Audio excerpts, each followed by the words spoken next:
Woodward Sports Network. Let's go! And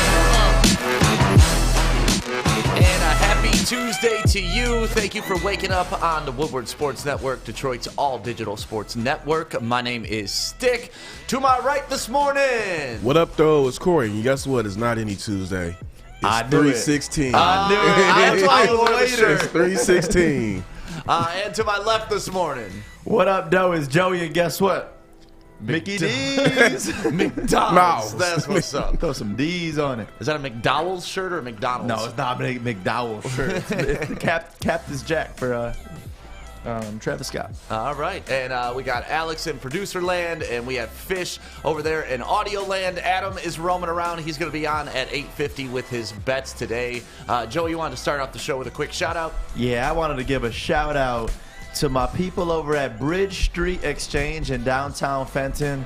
They even got rings in there, guys. I got a ring right here from them. They got a business in there called Titanium Buzz, so you can check them out if you want to get a ring. And it's not like that stressful jewelry store experience you got to do. You walk inside, they help you get any ring to your style. If you like sports, if you like America, they get custom flags, whatever it is, they got you. TitaniumBuzz.com. Check them out. People asking, Corey, can they get a hell yeah? Oh, I'm not hyping up for it yet. But before the end of the show. On, man. How? How you going to wear the shirt and not be ready at all times? Oh, hell yeah. Let's go. At the forest, I need to get more hyper. That's all right. I'm gonna get about in the show. I got to redo that. Yeah, we'll do it throughout the show. Yeah, throughout the show. Like every 15 minutes. We got to say hi to Rob, Jenna, Jessica, Jeremy checking in, and Lynn. Let's get into it, man. The Detroit Lions making some moves yesterday. And not as many as the Patriots, but we made some moves. Sheesh. Man, I mean, how much money do they have? You know what's funny? I was talking to my friends on Facebook. Bill Belichick is feeling some type of way about Tom Brady winning that Super Bowl because he went out and got Cam Newton all the weapons that Tom Brady asked for. Yeah, they spent more guaranteed money yesterday than they have in like the past 10 seasons. More? Like that. Dude, yeah. It was $232 million shopping spree spent yesterday in one day. Who knows what the hell's going on, but I think, Corey, you nailed it. Like, that's exactly what's happening. All the Patriots heard about was Tom Brady was the key. Tom Brady was the key. Y'all could have never done it without Tom Brady. Look what happened. He left, y'all suck, and now all of a sudden he's winning Super Bowls. And they're like, no. No, that's not how it's going to go down. Bill Belichick's legacy will not be taken down like that. But now it's put up or shut up time. $232 million is still not enough to replace Tom Brady. You know what we really need? Because we get robbed as fans of these moments so many times. We got robbed of Kobe and LeBron in the NBA Finals. But we definitely need, before it's all said and done, a Bucks-Patriots Super Bowl. I would love that. Absolutely love that. Because they're going to have a 30 for 30 anyway. So that would just put the bow right on top of it. That would be amazing if we got to see that. And I would love to see Bill Belichick try to scheme against Tom Brady and vice versa. Because it's like you're playing yourself in chess, essentially, because they know each other so well. But, yeah, we'll get into who all the Patriots signed. But the biggest news for all of the Detroit Lions fans, Romeo Okwara back in Detroit, baby. I thought they were going to use the franchise tag on this guy, and when they didn't, I was like, oh, God, we're going to lose him. Like, we just lost our, he had 10 sacks last year. What do you have, like 9 or 8 the year before? And now he's back, partially, I think, because his brother plays here, too. I think that having his brother play here, that is definitely a big factor. And also with that 10 sacks, he made him top 10 in the NFL in sacks. And he was also led the Lions in forced fumbles and fumbles recovered. So great to have him back. He's only 25 years old. So with Aaron Glenn trying to rebuild that defense or retool, whatever the word they're using these days, it's great to have a piece like Okwara back in the fold. And they I don't think they overpaid for him anyway. I think I got him on a pretty decent deal. I think they got him with the exact deal that he's worth. Yeah. They didn't overpay and they didn't underpay. Like, that's exactly kind of the market value he should have gone for. And I'm not complaining about this signing at all. Here we go. You're watching him get that strip sack fumble on Mitch Trubisky, who, by the way, Mitch may be going to Washington from what I heard, but they signed Ryan Fitzpatrick yesterday. Fitzmagic. So much going on in the NFL. And honestly, like March 17th, tomorrow is when all trades become official and all that good stuff. So there's going to be more more action today and tomorrow. Yeah, and again about Okwara, just glad he's back. But man, the Lions have a lot of edge rushers, and they are very thin at the defensive tackle. So I'm trying to figure out what's going to happen with that. This morning, the news was reported that the Lions are releasing Danny Shelton, and they're releasing Chase Daniels. So that right there is about $4 million apiece. Speaking of Chase Daniels, I know the Lions are releasing him, and I wanted to go through and play. You know, like when we talk about players, we like to play the highlights of them. Yeah. So I went through and I found 3 Chase Daniel highlights. And the first one is him with the Chicago Bears leading the team out on the field before he was supposed to. And he's like, guys, what's going on? Is that at Ford Field? I believe that was at Ford Field. Here he comes. And, where's my team? Yep. Awareness. Field awareness, one strength for Chase Daniels. That's why they do him dirty. The nut shot. Oh, right there. Right in the nuts. I like what nuts so much. I mean, he did throw 1 touchdown for the Lions, so that was tough for me to find. Oh, but he did get hit in the nuts several times. And, that's Chase Daniel highlight in Detroit Lions uniform. And then this beautiful duck somehow gets completed. But what an athlete. What a phenomenal sign. Over $4 million a year for that athlete to back up Matthew Stafford. And then when Stafford got hurt, who did we turn to? Blau. Hey, man, the king of Chase Daniel, the king of finesse, the world's greatest clipboard hoarder, the world's most expensive clipboard hoarder. Yeah, the backup quarterback, best job in the NFL, man, especially if you're Chase Daniel. $4.55 million now off the books. Can we play back that nut shot just one more time? Just because this is what it felt like to be a Lions fan paying this guy $4.5 million to never play. Only difference is he got a cup there and we don't. It hurts us a little bit more. I thought you was about to say that's how it feels to be a Lions fan in general, buddy. I mean, good fits right there, too. Yeah, so Chase Daniel, he gone. See ya. So glad. Hey, I'm not going to miss that guy. No, that was probably one of the worst signings in Detroit Lions history. Like, just the biggest waste of money. And not that he's a bad backup. To me, it was just like when Stafford got hurt and it was time to use the backup, we didn't even use him. So, like, we're paying this guy more money than a lot of starters, but we're not using him. So, either way, we don't got to worry about that problem no more. Right. Just the logic in that the guy is getting paid that much money and you go to the third stringer. I don't get that at all. Right. And then Jalen Reeves-Maybin, the Lions re-signed him to a 1-year deal yesterday, which doesn't move the earth or anything, but they're still putting together their defense, and they're showing that they have an idea, at least, of what players they want to use. Here's Maybin getting a nice little sack there, or a nice little tackle for loss. Well, maybe it's something that Aaron Glenn seen on tape from him that he wanted to bring him back. Remember, he said that in this introductory press conference that it wasn't the fact that the Lions had a lot of bad players on the defense, but he's seeing that some of them lacked confidence. So maybe it's something that he sees in that guy that he can You have a coach that bashes players, tears them down, beats them up mentally, and other coaches are noticing on tape that they don't have confidence? I wonder why. It's just like the ripple effect of how bad Patricia was has trickled down into this franchise so much that other coaches are seeing lack of confidence on film, and that's tough, man. Like that just shows a major dissension. And it's going to be even worse if they come in there and with some of the pieces that they were dogging out, they make them work. That's going to look even worse on Quinn and Patricia moving forward. So I mean, that's the biggest thing, though. You look at these players, it's like they're professional players. They're destined to obviously do well. It's just you need the right leadership to them, just like any other person. You could be the most talented person in your company, but if you're not being treated right or feeling like you're wanted there, then you're not going to perform well. It's all about just, also the coaching, where you land up at, if somebody knows how to use you right. I mean, remember, the Lions had Kyle Van Noy for all of those years, and he did nothing. Soon as he gets cut, he goes to the Patriots, and he's an immediate starter and helps them, is an integral part of them winning multiple Super Bowls. That Kyle Van Noy story will forever piss me off. So we draft this guy, a great talent coming out. We trade him to the Patriots because he doesn't exactly fit our scheme. That's right, trade. And then the next year, we bring in the Patriots guy who Kyle Van Noy would have fit his scheme. Like, another mind-blowing move by the Detroit Lions right there. Like, we could have had the guy. He was a Pro Bowler for them in that scheme. We bring in the guy that has the scheme, and we shipped him out.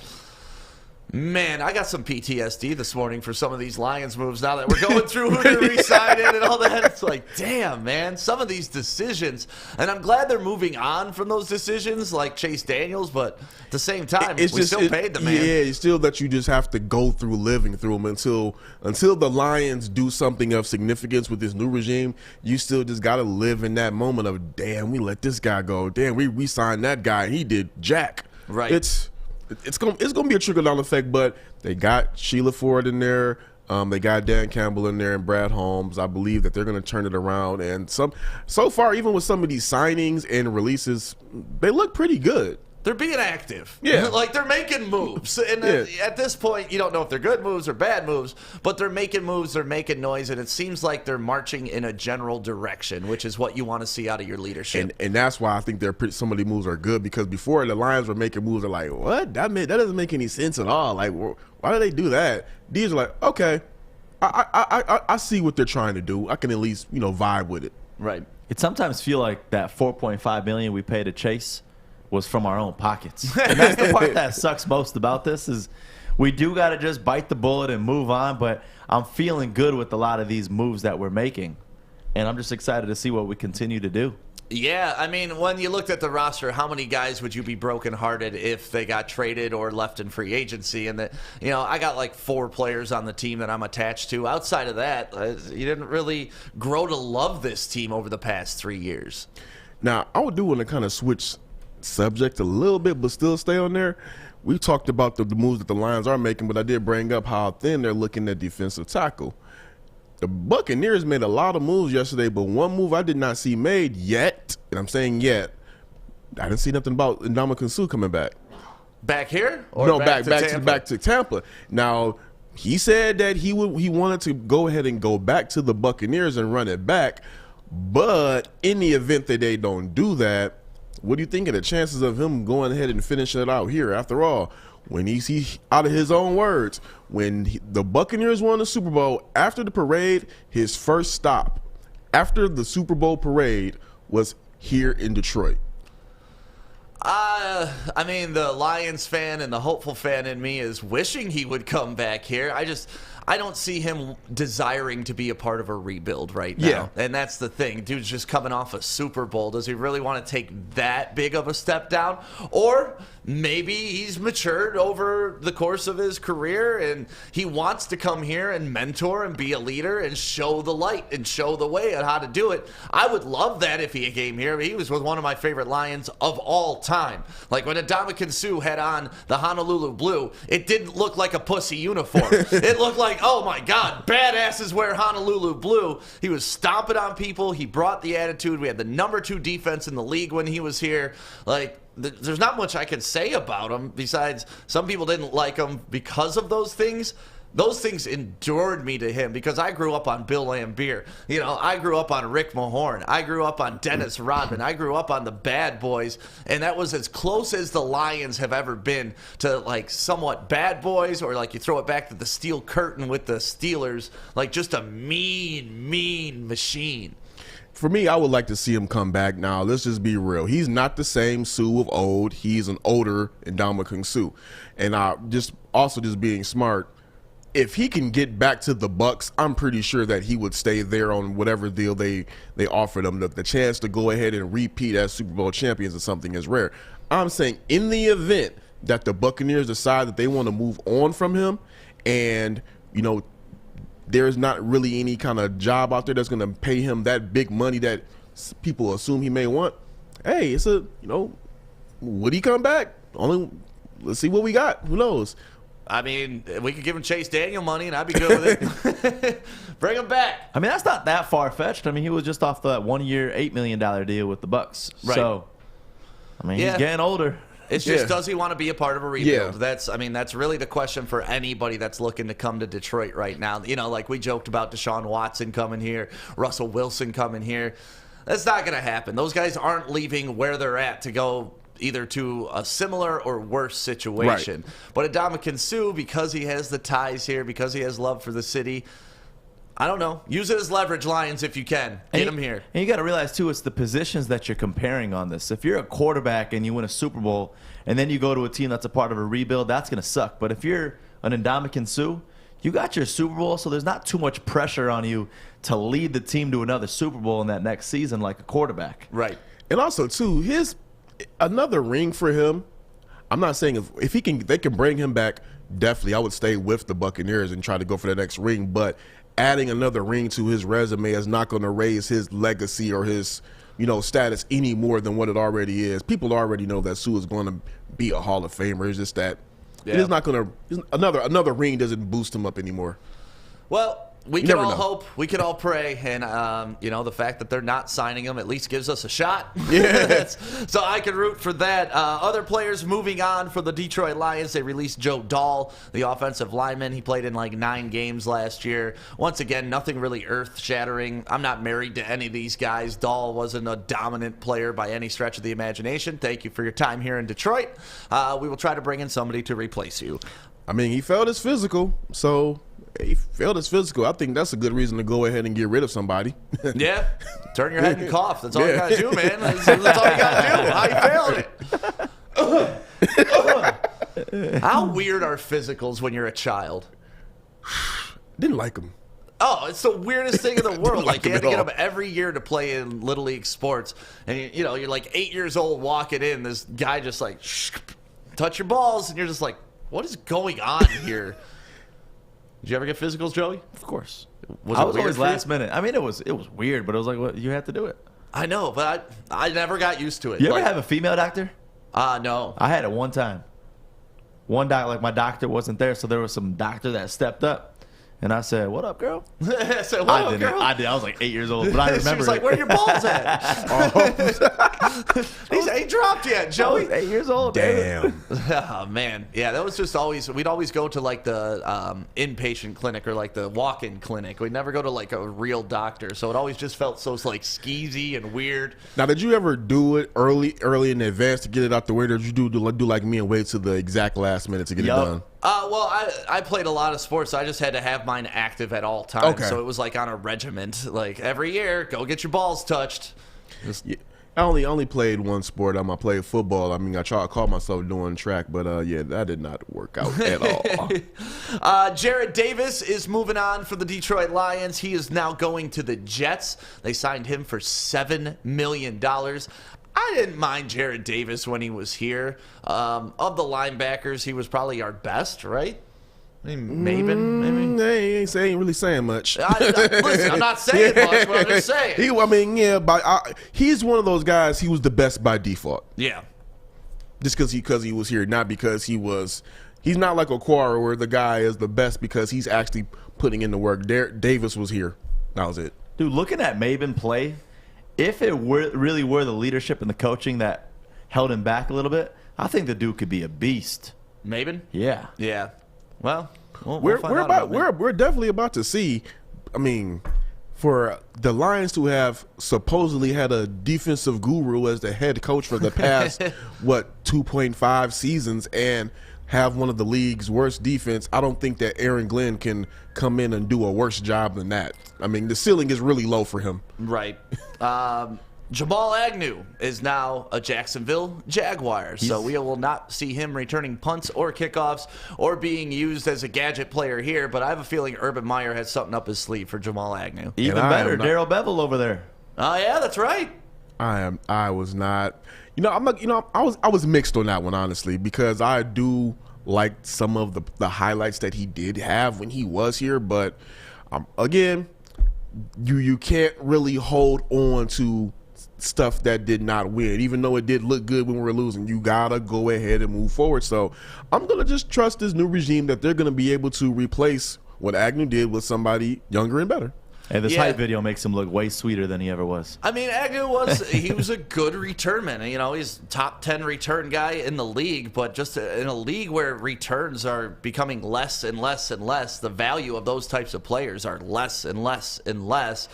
So the only way I can see them getting the true value out of him is using him as that gadget guy, using him as I hate using Tyreek Hill because he's small as a gadget guy. The guy's an elite wide receiver no matter how big he is. But that's how you got to use him. You got to get him out of the backfield, some check downs, some screen passes, and just get him in motion. See, that's the thing, though. When we did have, I'm acting like he's been gone forever, but when we had Jamal Agnew on the squad, we never really utilized him in that way. So I look at that as, all right, this isn't going to really hurt us. Maybe Goff would have made better use out of him, but we did not use this guy correctly because, listen, punt returns, kick returns, cool, but that doesn't make or break your squad. Oh, yeah, and we used him, but every time he was in the game, you knew he was getting the damn ball. That was the problem. They didn't hide the fence. Agnew's in the game, all right, sweep's coming. Too damn predictable, but with Urban Meyer, he's going to get used correctly, and, that Jaguars defense, their offense, that's going to be pretty scary once Urban, go ahead and gets his hands on it. This is again, I'm mixed on it, but I know we got to go ahead and move forward. Yep. So those are some of the Lions' moves from yesterday and lots of other stuff going on in the NFL. I got to give a shout-out to Levels Provisioning Center. They are in Ferndale, 9 Mile in Hilton, and every day we talk about them is a day closer to them and their grand opening. I believe it's coming in April, and I cannot wait for you guys to share in this experience. Go to enjoylevels.com if you want to check it out, or follow them on Instagram at Enjoy Levels. We're going to take a quick break. When we come back, we're going to discuss the other signings around the NFL. We'll do that next on the Woodward Sports Network. Morning, Art. Morning, D-Mac.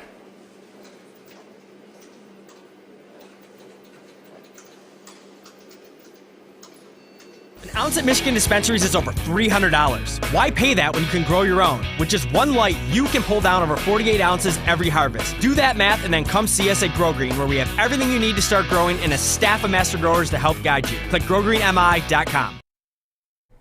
Welcome back to the Morning Woodward Show on the Woodward Sports Network, Detroit's all-digital sports network. My name is Stick. We just went over all the Lions and where they're moving, where they're going, who they're signing, who they're releasing. Now, you guys want to take a look around the NFL? Sure, let's go ahead. Every other move is going to be the New England Patriots. Yeah, but go that's ahead. pretty much it. Do you just want to read them off for the New England Patriots? The Patriots, man, again, we just said to start the show, they came out guns blazing. It's the last thing I thought, but nothing the Patriots have done in the past couple of weeks makes sense. Remember, when the season ended, they were talking about the Patriots and Cam Newton are parting ways. A couple of weeks later, Cam Newton is signed to a one-year deal for $14 million. I'm like, okay. Then the domino effect just kept on going. Yep. And money is being spent in the NFL right now. One of the main players we love around here because he went to Western Michigan, Corey Davis, he is on the move. He has left the Tennessee Titans. He is now signing with the Jets, man. 3 years, $37.5 million. He's a guy who really hasn't lived up to his potential. Coming out of college, they thought he was going to be the next big thing.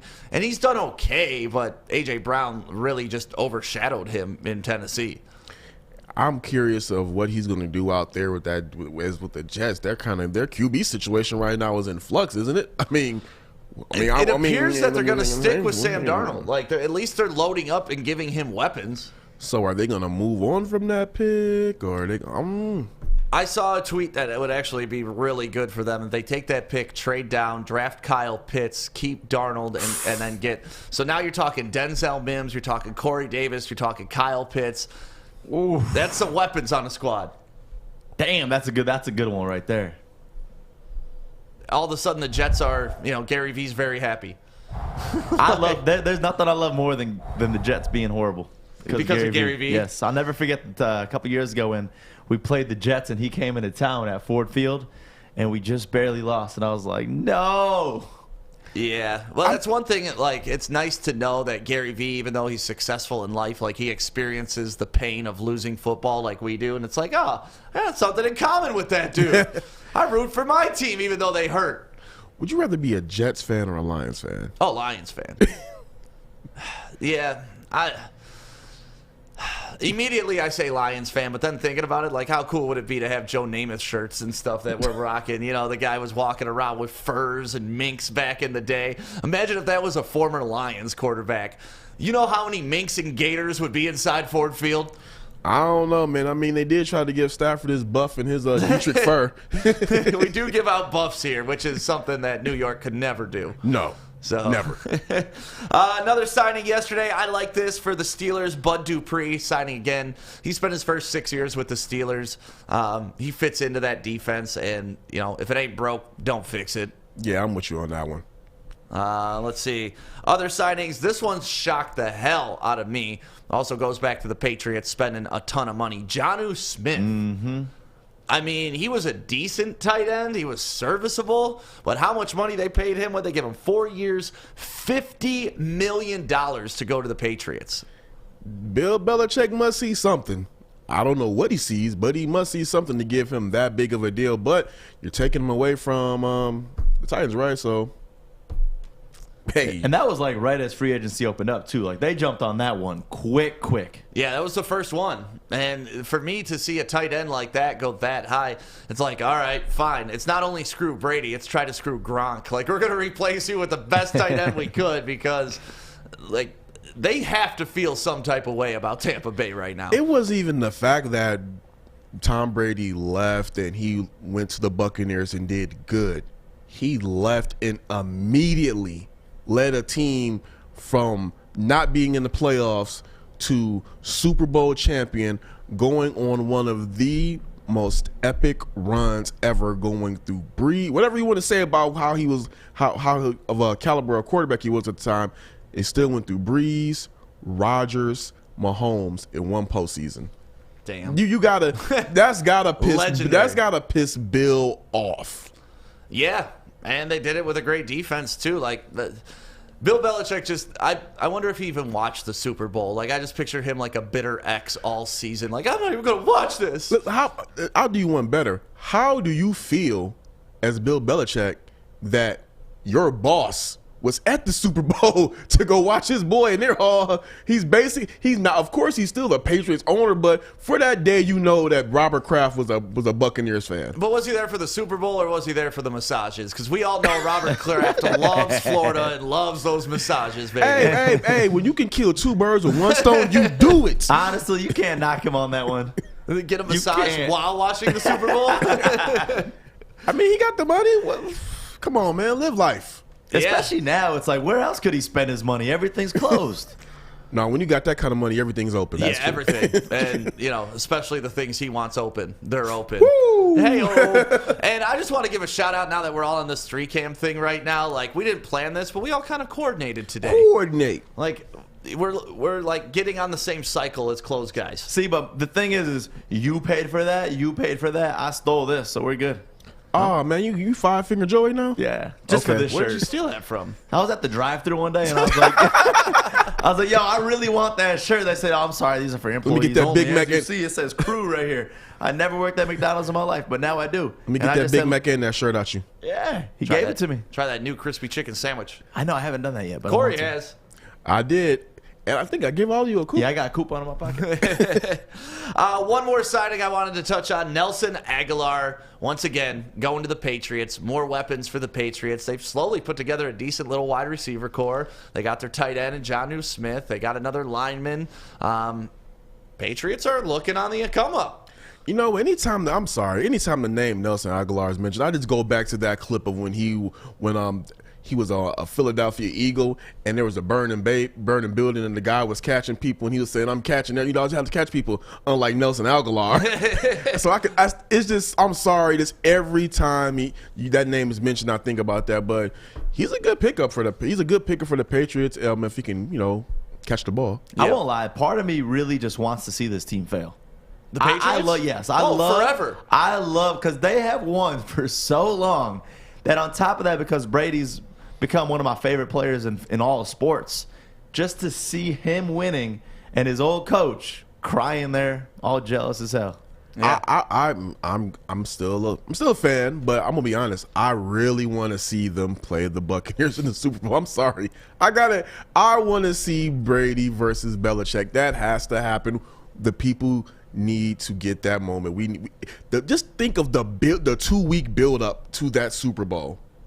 See, I thought I was a Patriots fan until Tom Brady left, and I'm like, fuck the Patriots. Literally. Like, he all won, so it's like the Yankees, take your 27 World Series and just shove them where, you know where to shove them. And same thing with the Cowboys. Like, you're not America's team. Oh, God. I don't like you. Never have. Never will. You did a little bit in the early 90s. You haven't done a damn thing since then. Like, those 3 teams they all can get it. Then you can throw in the Lakers on that, too.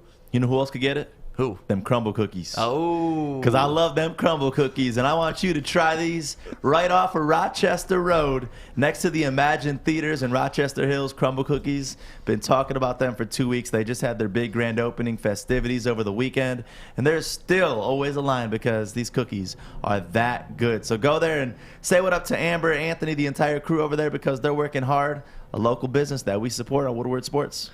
Awesome. Well, when we come back, we got Joey's news and headlines and trending videos. We'll do that next on the Woodward Sports Network. Give us 15 seconds. I'm looking to bring on another HVAC tech right now. We are recruiting 5 to 10 techs a month. We're looking to grow and expand. Every new tech we hire is from Northwestern Tech. The hands-on training is fantastic. They're always my first call. We love hiring Northwestern Tech grads. They come out trained and ready to work. Our program is only 10 and a half months, and our next classes are starting soon. So why wait? I'm looking to hire Hire a graduate of Northwestern Tech. Northwestern Tech. Northwestern Tech. Northwestern Tech. Good morning, everyone. Extra, extra, read all about it. Let's get into Joey's news. Let's go. The Detroit Lions and pass rusher Romeo Okwara have agreed to a 3-year, $39 million deal. And the Lions, we got 4 edge rushers right now. We got Romeo, his brother Julian, Trey Flowers, all 3 of them signed through 2023. And then we got Austin Bryant signed through 2022. I'm happy because we weren't able to franchise tag Romeo Okwara, but we still got him. The other big move with the Detroit Lions, Jamal Agnew is leaving, headed to reunite with Darrell Bevell, the former offensive coordinator of the Detroit Lions and the Jacksonville Jaguars. He got a 3-year, $21 million deal. How do you say it?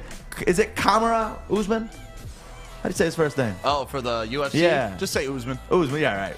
Usman will defend his UFC welterweight title in a rematch against Masvidal, headlining UFC 261 on April 24th in Jacksonville with a full crowd. Man, Masvidal's a beast, too. Like, the guy looks like a caveman, but he fights like a caveman as well. I'm looking forward to that fight. And I know Art from Art of Combat and Easy are going to be so excited to go to that, too. But Dana White, he made the announcement yesterday. The event's going to have a full crowd of 15,000 fans. How awesome is that? That is awesome. We've been talking about it since I saw that Texas Tech video of those kids in the stands going nuts. It's like, man, I miss that energy. Like, I just miss I know it sounds like super hippie and like super white girl, but I miss the energy exchange between people. Like, 'cause we feed off each other, man. Nothing is wrong with that. You know what? I think when things started getting back to normal, I don't even know if there's going to be any real booing going on. I think people are just going to be just cheering the fact they can go to anything with people. Like, I'm going to attend everything I can. Oh, yeah, most definitely. Little League soccer games, I'm going to be there getting hammered. Just like, yeah, we're outside with people. I'm just saying, just to be... I think with last year, I'm not even gonna think. I know with last year, we all took for granted being able to go to these type of events. Yep. Sometimes we'll put them off for this, that, or the other. Now, when it's taken from you, it's a greater sense of, wow, we had that. So when this stuff starts going back, I'm with you. I'm there. Whatever it is, hey, cricket, rugby, whatever Fishes has us watching from Australia, count me in. Yeah, hell yeah. Let's do it, man. Live sports. Let's go. It's always been a dream, I know, to have a sellout at a Little League football game. We got to make that happen right after this. We do got to make that happen for somebody. To. How awesome would that be? We could do that. Easily. Get a mobile bar with mocktails for the kids. There we go. It's mocktails. Mocktails are not Orange real slices. They get orange slices. That's all kids get after football games. You know what's messed up is I'm going to be in that line, Corey. I love me some mocktails. One thing I am worried about, though, I'm going to be honest, is March Madness, because just yesterday announced 6 NCAA men's basketball tournament refs sent home after one of them testing positive for COVID-19. And, guys, this is scaring me. I don't want this to happen. But truthfully, I think there's going to be a lot of issues with COVID in these games. I mean, they're getting them all in one bubble. They're making them play from one area, so they're doing the best they can. It's just going to be like anything else. You know, they'll proceed with caution. There may be a couple games canceled here or there. There's 4 teams that are just sitting there waiting for a team to get COVID so they can make it to the tournament. So they have, like, teams that can step in and make these plays. What's up, Fish? What you got? Deadline is today at 6. For what? For the COVID testing and the teams to come in. Okay, so they're getting all their testing done today by 6 o'clock. So we'll know a lot by the end of the day then, who's in, who's out. And, yeah, hopefully these tests, they reassure people and put them all in the bubble, and we can have a great tournament. And speaking of the tournament, we got our perfect bracket payoff going on right now. You can just go to woodwardsports.com, click on perfect bracket, and fill yours out. If you do get a perfect bracket, you are getting $500,000. You put some of that towards your mortgage. Thank you to Hall Financial for that. The rest of it, yours to keep. We also got flat screen TVs, PS5s, $250 Topgolf gift cards, Shinola watch, and free pizza for a year for everybody else who's placing in this tournament. So make sure you get it in. We had a ton of people sign up yesterday, so make sure you include everybody in your office, all your friends. The more shots you get, the more shots you get at $500,000. So make sure you go to the perfect bracket payoff, woodwardsports.com right now. And I just want to give a quick update when you're talking about the COVID test for Michigan basketball team. They've taken their first round of tests. They all came back negative. They're waiting the results of the second round of their testing. Screw the COVID. What about Isaiah Livers? Damn it. Right? That's all I care about right now. They're saying, though, that we should be good even without him. I was reading up on it yesterday, but I'm just worried about that. And one more question that I had, one more clip that I wanted you guys to see is, do you guys think this was a travel right here? Watch this play from Julius Randle as the Knicks were down by 3 with under 5 seconds remaining. He touches the ball but doesn't let go of it. Travel or no? No travel. No travel. He hit the ball. He got called for the travel. He did? Yep. Watch this clip of after the game because the Nets did end up beating them. And like I said, Nets were up by 3 with less than 5 seconds left. This is after the game. What is he going at Kyrie? Yeah. Julius Randle's a house, man. Yeah, that's a big boy. Dude is a beast. Look at the little guy trying to hold him back. At what point when you're a teammate trying to hold someone back and they smack your arm so many times where you're like, all right, man, I'm on your team. Like, you want to fight me now? Hey, man, it's just some people I'm not going ahead and getting that smoke with. Julius Randle look like, you got beef with Kyrie? Go ahead and go beat up the Sage Master. I'm straight. Sage Master. Truthfully, though. Yeah, but to me that was not travel. What's up, Fish? I have a fact from that game. Okay. The last 20 seconds of that Knicks-Nets game took 15 minutes real time. The last 20 seconds took 15 minutes, and somehow they still got the biggest call wrong. Wow. Yeah, that goes back to like that meme when a girl's like, yeah, when I say I'm getting ready and it's 2 minutes, I mean like 2 minutes NBA time, not 2 minutes real time. Because that last 15 seconds could be 20 minutes, could be an hour, you never know. So thank you for that fact, Fish. Joey? That's the end of my Woodward Sports Update. That's the end of Joey's Woodward Sports Update. We're going to take a quick break. When we come back, there is one team in the NCAA tournament that Vegas does not want to see win. You guys know who that team is? Oh, I know who it is. And we're going to talk about it next on the Woodward Sports Network. Hey, it's Joey from Woodward Sports, and I am here in downtown Fenton at Bridge Street Exchange. This place has so many amazing things for guys. And ladies, this is the hidden spot that you got to come check out. I'm talking thorough good boots. Best boots ever. They have barware.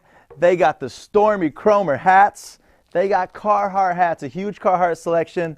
They even got Snoop Dogg underwear. So go check them out, bridgestreetexchange.com, and use the code word WSN for 15% off. Welcome back to the Morning Woodward Show on the Woodward Sports Network, Detroit's all-digital sports network. Thank you to everybody that has downloaded our app, which is available for Apple and Google Play stores. You can download it, take it with you anywhere you want to go. It sounds great, it looks great, and it fits right in your phone, which is awesome. So please download our app today. So I mentioned it right before Joey's awesome Bridge Street commercial where he's talking about Snoop Dogg underwear. There's one team in the NCAA tournament that Vegas does not want to see win. Corey, I know you know who it is. Joey, give me a guess. I just don't know why Vegas wouldn't want them to win, but I feel like these last couple of weeks, it's been everybody trying to make sure that this team was not number one, and we are number one, Michigan. You are correct, sir. It is Michigan. So when Vegas puts out their odds at the beginning of the year, Michigan started out as 125 to 1 to win the national championship. And that is far below Gonzaga, Baylor, Illinois, and the rest of pretty much everybody in the top 10 at this point. And now Vegas is a little bit worried because Michigan obviously shot up to first when they were, 19-1, and they've kind of faded since then. So there's been a lot of money put on and taken off of Michigan. But if Michigan comes through and wins the national championship, Vegas will have to pay out more than any other team, mostly because Michigan has such a large fan base too. And when they were at 125 to 1, a lot of people put a little bit of money on that. Smart people. I mean, nobody could have saw Michigan coming like this, but whoever went ahead and hedged their bets and put that money on Michigan, good for you, because if they go ahead and win this whole thing, they caking home a lot of bread. A lot of good money on that. And they were talking about, through the tournament, how Michigan hasn't been a very consistent team. It's now making them hard to put lines on because, as you saw, they could lose by 20 or they could win by 40. You don't really know what Michigan team you're going to get right now. So they are causing the odds makers in Vegas a lot of headache. I love it, though, because that's the beauty of college basketball. And that's why there's never been a perfect bracket, because it's so hard to really predict these games. I mean, you look at Georgetown, what they just did as a 12th seed to go as far as they did and end up winning their tournament. It just goes to show, like right now with them being at 12, you don't know where they're going to end up. No. You can take that upset against number 5 teams, which honestly, that's one that I'm guaranteeing. A 5 over a 12? No, 12 over 5. And 12 over 5? With Georgetown. It does happen 35% of the time, but you're saying it's going to happen 100%? Georgetown, yes. Yeah, they're just that's one of the rankings where I'm just like, 12 doesn't make sense for this team. But they started shining at the end of the season, just like a Michigan State, for example. That one shining moment, baby. That's all you need in March. I'm looking at my bracket right now. Like I said yesterday, I pretty much have all the number 1 seeds going to the Final Four. That includes Michigan, but I don't have Michigan winning it all, which Vegas would be very happy about. But I really don't like when Vegas... I'm not saying they're rooting against Michigan, but when they have a rooting interest for Michigan not to win, I just feel like that's when shady stuff happens with referees and money is protected and people that are above me and people that have inside tracks besides me have influence over this. Like, why wouldn't you pay a referee like $100K to protect $1 million? Like, it's understandable that Vegas feels this way. I just don't like the fact that they vocalize it, because now if Michigan loses a game to like a bad call or something screwy, you're going to be now thinking, and in your back of your mind, well, did Vegas pay this ref off to look the other way on this or this egregious call? It could potentially taint some moments by them coming out and stating this. Again, it's understandable that they feel this way because it just makes logical sense. Just to come out and say it, it's just something. Just shut up. We don't have to say everything that we're thinking publicly. So then how do you explain all the shitty refs against the Lions? Vegas. Because ain't nobody betting on the Lions, so it's like screwing the Lions is going to do nothing for them. I mean, I think with the Lions, I think the referees just don't respect the Lions. That's what it is. They just don't 100%. Respect the Lions organization. That's what that is. I mean, you heard it when we had TJ Lang on the air. To me, that was one of the most eye-opening moments of any interview we've had on the Morning Woodward show so far, is when TJ Lang said, listen, when I was blocking for Aaron Rodgers and the Packers, I could do the same technique and never get called for 2 seasons. I came to Detroit, I got called for it 3 times in 1 game.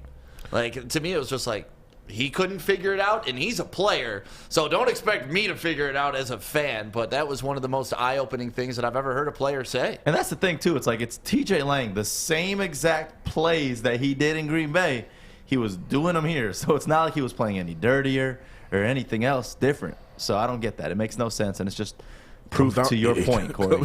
Comes down to respect, unfortunately. Well, as we look at the NCAA brackets and we're looking at percentages to win, Michigan is now pretty much the second overall favorite to win, because if you break it down, Gonzaga's plus 200. They're like the way overhead to win. But then Baylor and Michigan are both plus 600. And then after that is Illinois. So Vegas actually has Illinois at longer odds to win than Michigan.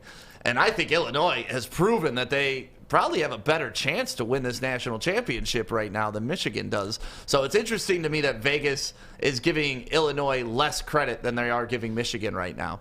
I wonder, is it just because, just looking at Michigan, you know, if nobody knows, Michigan's in the East region, and just looking at who Michigan would potentially have to go through, I just did my first rendition of my bracket. I'm going to go ahead and do another one. But in my first mock bracket, I have Maryland upsetting Alabama. But when I redo my bracket, I'm going to probably have Alabama advancing. If there's a Michigan and Alabama matchup, that could get pretty interesting for Michigan. And I think Alabama could go ahead and pull away with that win. But if Michigan is able to get past Alabama, then I could see them potentially winning the whole thing, because Alabama's is going to be a real tough out for them. Alabama's the 7th favorite team for Vegas to win the whole thing. I think that Alabama is going to shock some people. Yeah, if we're running down the list, like I said, you got Michigan and Baylor at plus 600. You got Illinois plus 700, and then it drops down tremendously once you get outside the number 1 seeds.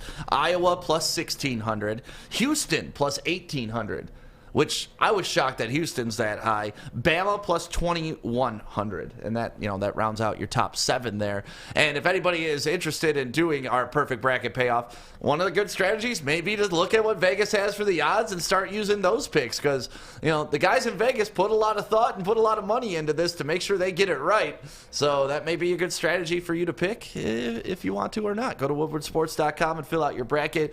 What I do love about our bracket challenge is once you save it, you could still go back in and adjust it, and then you could resave it. So you don't have to commit today. Just fill one out, get your feel for it, and then tomorrow go back in and tighten it up and go all that. Because in my first bracket that I filled out, I didn't have Houston going far, but now that I've obviously done some research on Vegas and stuff like that, it's like, all right, maybe I will have Houston going a little bit further than I had them in my original bracket, and all you gotta do is go in and click a couple buttons and change it. How far did you have them go in the original bracket? I have them get knocked out first or second round by Clemson. Okay, yeah, my bracket, I had them getting knocked out in the Sweet 16. Okay. I got them round 1 against Cleveland State. Oh, yeah, that was one of your huge upsets. Yeah. 15 over a 2, which happens 3.7% of the time, if I do recall the formula from yesterday. But if you're stick, you take 2 15 teams in your draft. Are you going to keep it, or are you going to change it? I already changed one. You did? Which one? I bitched out already. I still got Oral Roberts over Ohio State, but I didn't take Grand Canyon over Iowa.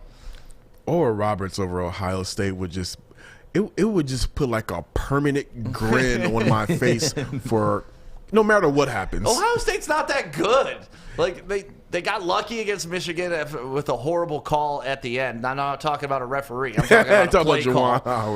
Yeah, that was a horrible call. And then they got their ass beat by Illinois. So to me, they're not even a real team. Like they're fake. They're on paper good. They're not real good. And then what do you guys think Michigan State is sitting at right now? Their odds to win the entire NCAA tournament. What, a plus 10,000? Pretty close. Is it really? They're plus 12,000. Damn. Yeah. Wow. So anybody got $1? I got $1. I put $1 on Michigan State. Why not? Yeah. I mean, for real, what would that pay out? $1. So it would be 12,000? Yeah. Right, Adam? $1,200. 1,200. Yeah, it's on 100. That's right. So $1 gets me 1,200. Yep.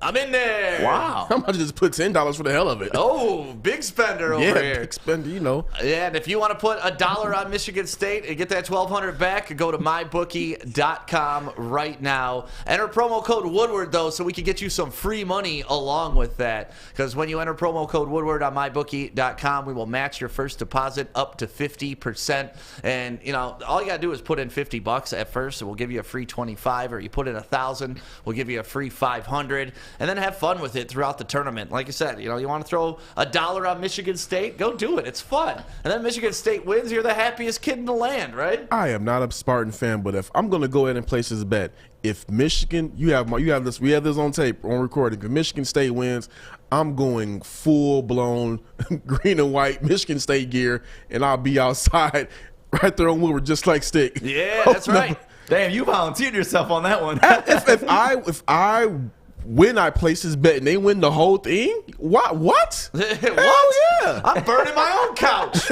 Let's go. That's $12,000 for you, Corey. $1,200, but that's all right. He said 10. He's He putting said 10. Oh I'm yeah, putting 12 10. G's. Yeah, then Corey, you're buying lunch, dinner, and all week long. Hey, I have no problem with that if I get 12 G's off of a $10 bet. I got a question for Adam when he comes up here on this, actually. Okay. Let's do this. Let's take a quick break, and when we come back, it is time for Adam's bets of the night. We will find out what games are hot and where you should put your money next on the Woodward Sports Network. Welcome to Crumble Cookies. It is Joey from Woodward Sports, and this is my new favorite spot where I like to spend my time because they have the best cookies I've ever had in my entire life, and you won't regret coming here and trying them. Located off of Rochester Road, right next to the Imagine Theaters in Rochester Hills, it's Crumble Cookies. Come try these delicious cookies. They even got their own app. They got curbside pickup. They got delivery. You won't regret it. Just come try for yourself. You'll thank me later. I promise. Welcome back to the Morning Woodward Show on the Woodward Sports Network, Detroit's all-digital sports network. My name is Stick. Fish is very excited in the booth right now. Fish, what are you excited for? Just life. Just life in general. I fucking love you, man. Adam is on stage right now, and every morning he comes on at 8:50, kind of gives you a sneak peek at tonight's games and where you should be placing your wagers, and the record speaks for itself, folks. This kid, he dives in, he does his research, he finds out the games, and most importantly, finds out the lines that are wrong. Because that's kind of how you want to play this game. Mm-hmm. Adam, welcome to the stage. What you got for your bets today, man? Ooh, man, to recap last night, so yesterday morning I came on the show. I told everybody to take the Kings. I was super confident in the Sacramento Kings to beat the Hornets. And then I actually went on the hook later that day. And after doing more and more research, all the data was actually pointing towards the Hornets to win. And I actually went on the hook and I said the Hornets are actually going to win the game. And I felt awful. Because obviously things change from by the time I give these picks at 9 in the morning till 5, 6 o'clock at night. Like, everything can change. And of course, the Hornets did win. And I was like, God damn it. I felt awful because we went 2 and 3 last night. And you can't win them all. But, you know, it's okay. Down days happen. But we're going to move on. We're going to move on. Honestly, I can't remember the last, losing day that you had like that. I do. February 17th. Wow. Okay. Dude has it written down. Wow. So almost a month to date. Yep. Okay. Since a losing day. But it's okay. Shit happens, guys. But we're going to move on. First game of the night, the Philadelphia 76ers. They are playing in their first game since the All-Star break. Joel Embiid is obviously out for 2 games, but I could give a shit less. They're playing the Knicks. Again, whenever you have the Knicks, the line on the points is going to be super low. Super, super low. I'm always a fan of the overs in these. 216, very achievable. The one game they played before the All-Star break without Joel Embiid, they scored 134 points. In their last 5 games, they've scored over 127 points in each of those games. So I'm going to take the over in this. I think the Philadelphia Sixers will show up. Julius Randle on the Knicks side, he's been in great form. They're, I believe, 20 and 20 this year. So the Knicks have been having a pretty decent season. In the East, that gets you like a 2 seed. So it's a great thing. I'm going to take the over. It's a good line. And you know Julius Randle's coming out after yesterday.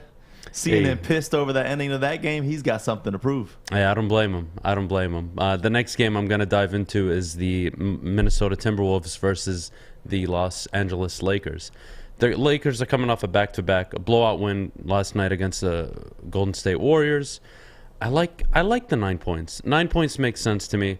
I think the Timberwolves will cover, and back-to-back games, back-to-back nights, LeBron James has played on average 32 minutes. I think he sits out probably 8 to 12 minutes in the second half. I think the Timberwolves cover with no issue. And then I'm going to move into the NHL really for the rest of the night. Carolina Hurricanes and the Detroit Red Wings. I mean, I love betting against the Red Wings, honestly, but the Carolina Hurricanes are one of the best teams in the NHL. They've got one of the best records, and to be honest, betting them at minus 260 is just not worth the money. We're here to make money. We're not here to just be right. So I'm going to take the over. The last time they played, which was, I believe, Sunday night, Sunday evening, they lost 2-1. And I think this game easily goes over. I don't see this being a low-scoring affair. I think the Hurricanes do most of the scoring. Wings got 2 goals in them at least tonight. The next game we're going to move into is the Ducks and the Avalanche. Again, I'm going to take the over on the goals. I love that number. 5.5 is such a friendly number in today's NHL. I don't know why this year especially, games are so high scoring, and 5.5. Every time I look at it, I'm like, God damn it, man! What are the odds it's actually under? And they're very limited. And even when you do bet the under, or I'm sorry, the over on a 5.5, if you're losing, they score 5 and some fucker misses an empty net goal. That's usually what happens. And then the last game, it's my underdog of the night. I got the Sabres beating the New Jersey Devils. I'm going to take them straight up. They're plus 140. I really like the number. I'm super confident in that pick. And if you want to parlay them together, $50 gets you $1,400. Honestly, $5 also gets you $140. So, you can play this a lot of different ways. I'm really confident in this one. Yeah, but like we always suggest, take a little bit of money, put it on each one of these games, and then have a little bit of fun with your parlay, because that's the way you really make money with this.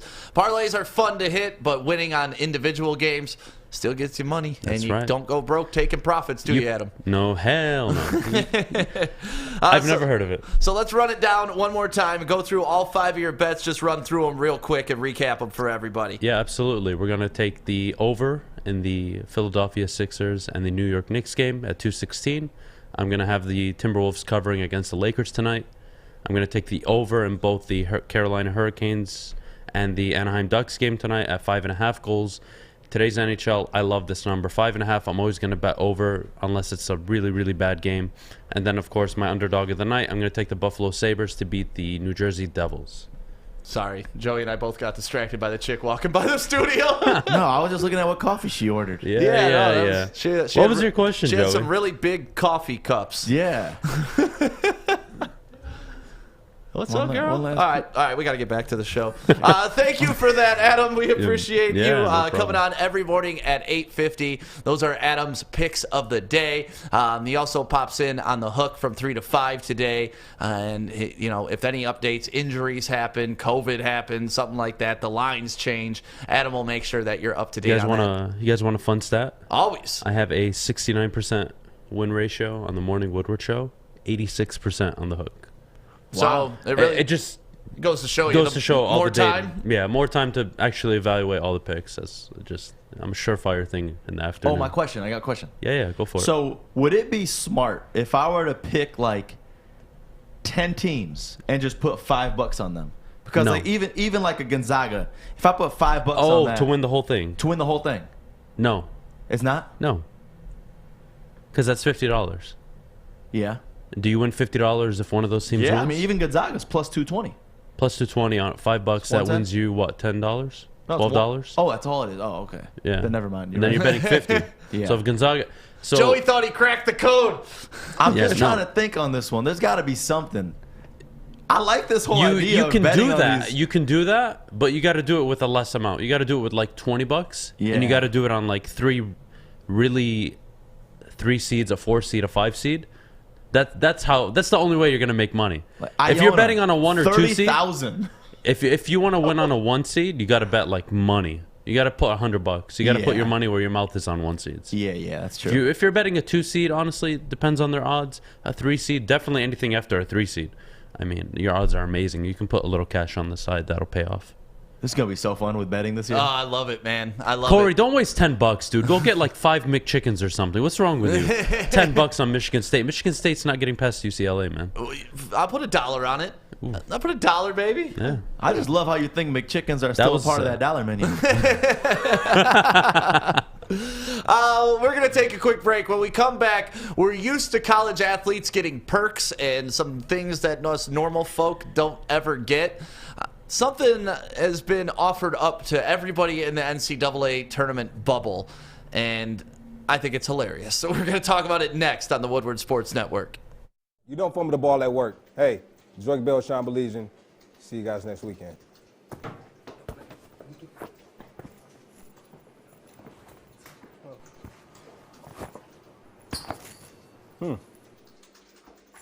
Thanks, mate. Oh, Bell's soft. Wait till it comes to New Zealand. Pour that out. Welcome back to the Morning Woodward Show on the Woodward Sports Network, Detroit's all-digital sports network. Thank you guys for joining us on all of our social media this morning. We're seeing you guys checking in on the comments, and thank you so much for being a part of the Woodward Sports Network. My name is Stick. Hi, Stick. We have Corey back up on stage. Hi, Joey. Hi. Got a question for you, gents. Uh-oh. Of any freebie that you could get in college, what would you value the most? Like, if you were a star basketball player, like, what would you want the most for free? Is it clothes? Is it shoes? Is it food? Is it books? Is it travel? Is it a car? Yeah, like, what incentives would you like the most? I ain't gonna front. In college, what always got me was free T-shirts and free food. More than shoes? I mean, I was never really a big shoe guy, to be quite honest. I mean, I'm just now kind of starting really to get into shoes. Like, oh, what's that? What's that? I mean, watching Ant and Chad comes in here with the off-whites and makes me feel poor. But yeah, I just really started. I've never really been a big shoe guy. Okay. I'll never forget when I was at Oakland University. There was this one of my homies on the soccer team. He's so much my homie that I honestly even forgot his name right now. But he had the shoe plug, and he got me like 2 pairs of shoes for 50% off, and I was like, damn, dude, this is awesome. You get these shoes all for 50% off? He's like, no, I get them for free. I'm just making money off you. So it's like, even at OU, you're getting the plug on some shoes. I feel like shoes would be the one, because I wear an 11, and a couple of my siblings also wear an 11, so you get to lace up the whole family, lace up some of your boys, so I'm going to go with shoes. Yeah, I think shoes would be nice, but I think these guys are used to shoes, right? Like, I mean, like you said, even at Oakland, they're getting laced up with shoes. But how far? Like what's the highest thing? I mean, you mentioned cars. Like, how far? I'm just saying, like, we know these guys get perks. This latest perk that was offered up to everybody in the NCAA tournament had me chuckle yesterday. Can you throw up this email on the screen right now, and I will read it? Hi, with all 1,020 college basketball players descending upon Indiana for March Madness, and with the majority taking place in Indianapolis, it's safe to say tensions will be running high ahead of tip-off. And through the duration of the tournament, sorry, I've been trying to... Okay. When they're not competing on the court, players will be sequestered to their hotel rooms, isolated from the rest of the world. To keep themselves occupied and in the right mindset, Cam Soda. You guys know what Cam Soda is? Cam Soda? The leading adult webcam platform is offering every player participating in March Madness a VIP subscription to enjoy from the comfort of their hotel room. Players will have access to the XXX platform and its assortment of beautiful models 24/7 through the tournament. This is a quote, okay? We understand the undertaking by many college players to participate in March Madness this year. Given the circumstances, there will be secluded in their hotel rooms and isolated from the rest of the world, aside from when they are participating in games. This is Darren Parker, Vice President of Cam Soda. To lend a helping hand, I liked how he said that, we wanted to extend Cam Soda VIP membership for them to enjoy. Our beautiful models can mingle with the players, maybe even provide them with some adult entertainment, whatever they need to get their minds right in the game. Players interested in receiving VIP membership, you can reach out at March Madness at camsoda.com to verify. Dude, I'm reaching out. Screw this. I figured you might be interested in covering this. I'm going to reach out and pretend like I'm Dickinson. I mean, you did play for the Grand Rapids Drive. You tried out for them, you know. Hey, you never know. Hey, that would be amazing. I'm gonna try and get a reserve spot on one of these teams and see if I could just get this access for all of us. I'll share the password. I mean, we could make a fake email account for you or something. Like, you could be like, you know, Joey the basketball player at Hotmail. Maybe you could get on this. But what do you think of this offer and extending this to these kids? Because obviously, with the bubble, they were just bringing in thoughts. They got into such a problem that they had to put in a new rule that, hey, no more girls in the bubble. Now they're saying, okay, well, we can offer up girls to you, but it's through webcam. Oh, great. So, you know, deplete yourself a different way. Smart!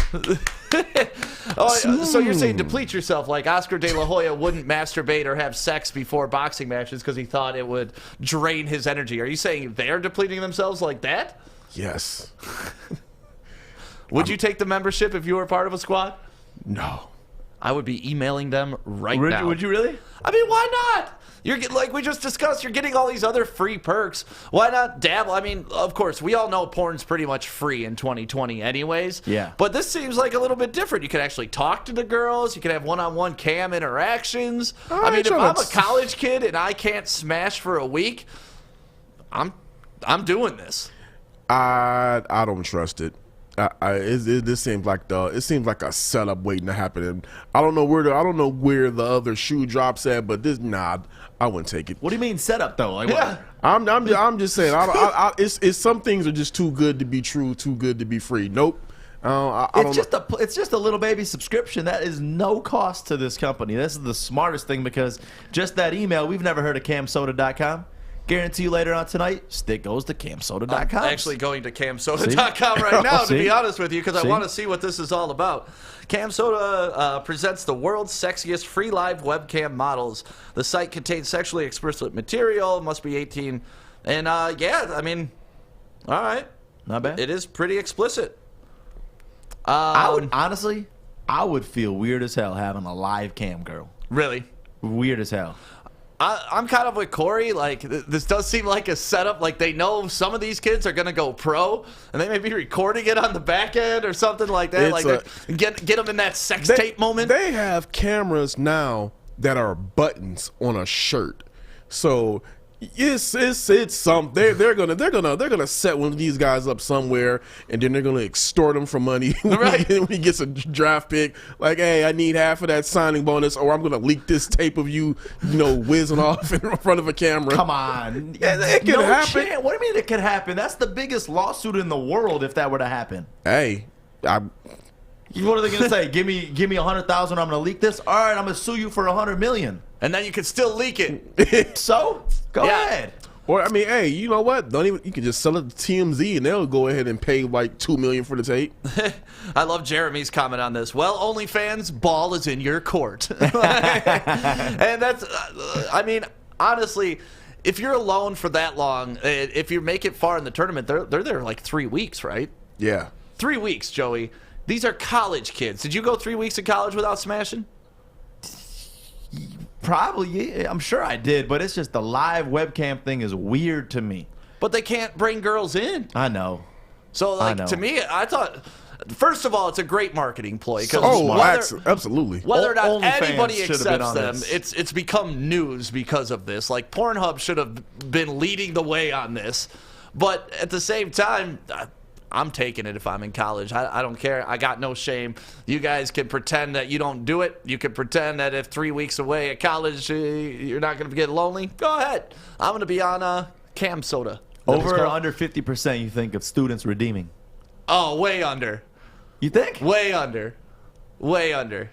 Because a lot of people, like I said, it's majority free anyways. And a lot of people have their avenues as is. But also, too, let's just be real. We're talking about athletes, right? Yep. They can't be near their girls, but that don't mean their girls ain't got FaceTime and video chat. That's true. That is true. So I mean, if you're a top player, you mean to tell me you can't get not even your girl, you can't get any of these other girls out here that you want to go get on in front of a live webcam for you? I'm pretty sure they could. You probably could. But think about the 12th man who ain't getting any ass. Like, and I wonder if this applies to like the managers of the team and stuff like that too. It did say only 1040 players though. 1,020. Yeah. 1,020 players. Yeah. So is it only available to the players? That's messed up. Come on. Right. What about the student manager? That's what I'm saying. The student manager needs to get some love too. He's stuck in the bubble. No, he's still getting ass too, saying I'm the student manager of whatever school.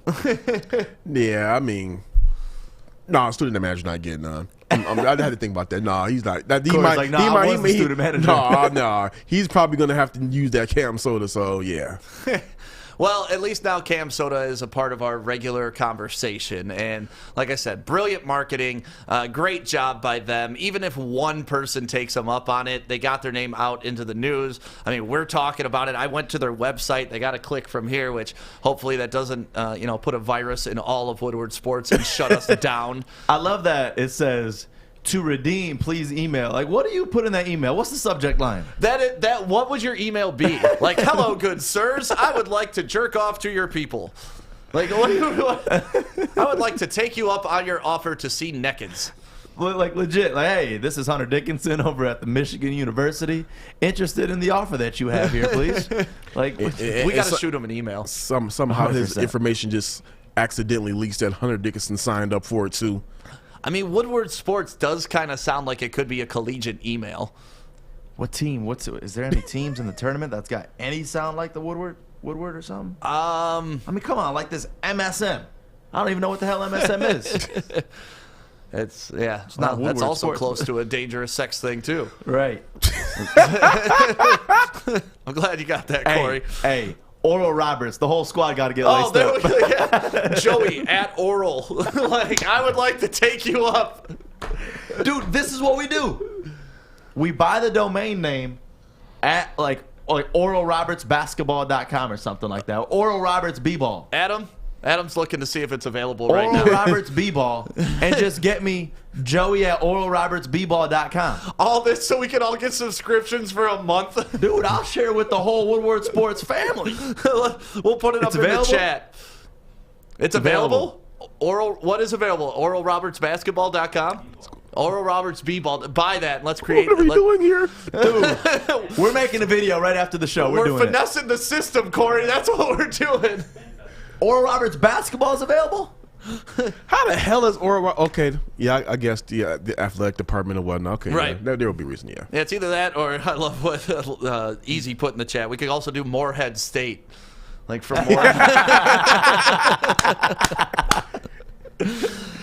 So needless to say, we're going to try to finesse this system for all of y'all. Like, we're doing this for you. This is not selfish by any stretch of the imagination. We're doing this for the people. Right. Dude, I'm looking at Oral Roberts. They literally got like 8 people on the whole squad. Joey's going to get a cease and desist from Oral Roberts. I'm still shocked they have a team, but that's neither here nor there.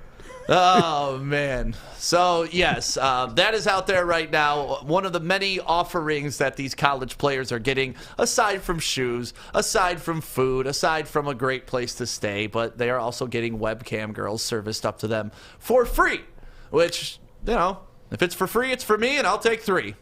Hey, nothing wrong with some free titillation. Nothing wrong with that at all. Okay, let's take a quick break. When we come back, Tom Brady gave out his real phone number and is expecting real phone calls. Let's talk about that next on the Woodward Sports Network. I mean, we're inside Grove Green right now, and they have everything. I'm talking, you got your active air fans, you got your big lights over there, big pots, little pots, and Joey, what are you doing right now? Get some sun. That's not what those lights are for. Feels nice. Go to Grow Green MI today to get all your growing needs and a tan. Welcome back to the Morning Woodward Show right here on the Woodward Sports Network, Detroit's all-digital sports network. Thank you for waking up with us and being a part of the chat and a part of that last conversation. Sorry it went a little off the rails, but, what are you going to do? Like, you got to talk about that kind of stuff. At least someone's getting off. And I got to give a shout out to my man DJ Stevie Beats. Whenever you hear these beats behind us, he produces all of them, and I got to thank him. Stevie Beats, you are the man. And speaking of the man, Tom Brady. 7-time Super Bowl winner, married to one of the most beautiful women on the planet, baby mama, another most beautiful woman on the planet. You just gotta love what Tom Brady is, what he's all about. Just signed another 4-year deal. And now he's on social media giving out his phone number. And listen to what he had to say. Hey, what's up, everyone? So this is a real first for me, but I've been talked into giving out my cell phone on the internet. So listen, rule number 1 before we get into any of this, no texting on game days. Really, though, what this is it's a tool that will allow me to communicate more directly with my fans and my followers, where we can actually do a better job of responding to you and your questions and all the great messages. Sometimes it gets hard to sort through the "you suck, Brady" in the comments. I know there's quite a few of those over the years. It's usually from the Jet fans. But to be clear, if you do text me "you suck," yes, I'll see it, and I may or may not respond. So shoot me a message. I promise I'm going to get back to as many of you guys as possible when I have the time. So, Joey, we're going to get Tom Brady's number. We're going to call him. We're going to text him. And we're going to see how that works. I love when people do this. Who was it? Was it Paul Wall back in the day that used to always give out his phone number during his songs? No, Mike Jones. Mike Jones. 281-330-8004. Big Sean did on one of them too, right? Yeah. And you wonder if they're real numbers or not, but I think that's awesome. You calling them right now, Joey? Let's see.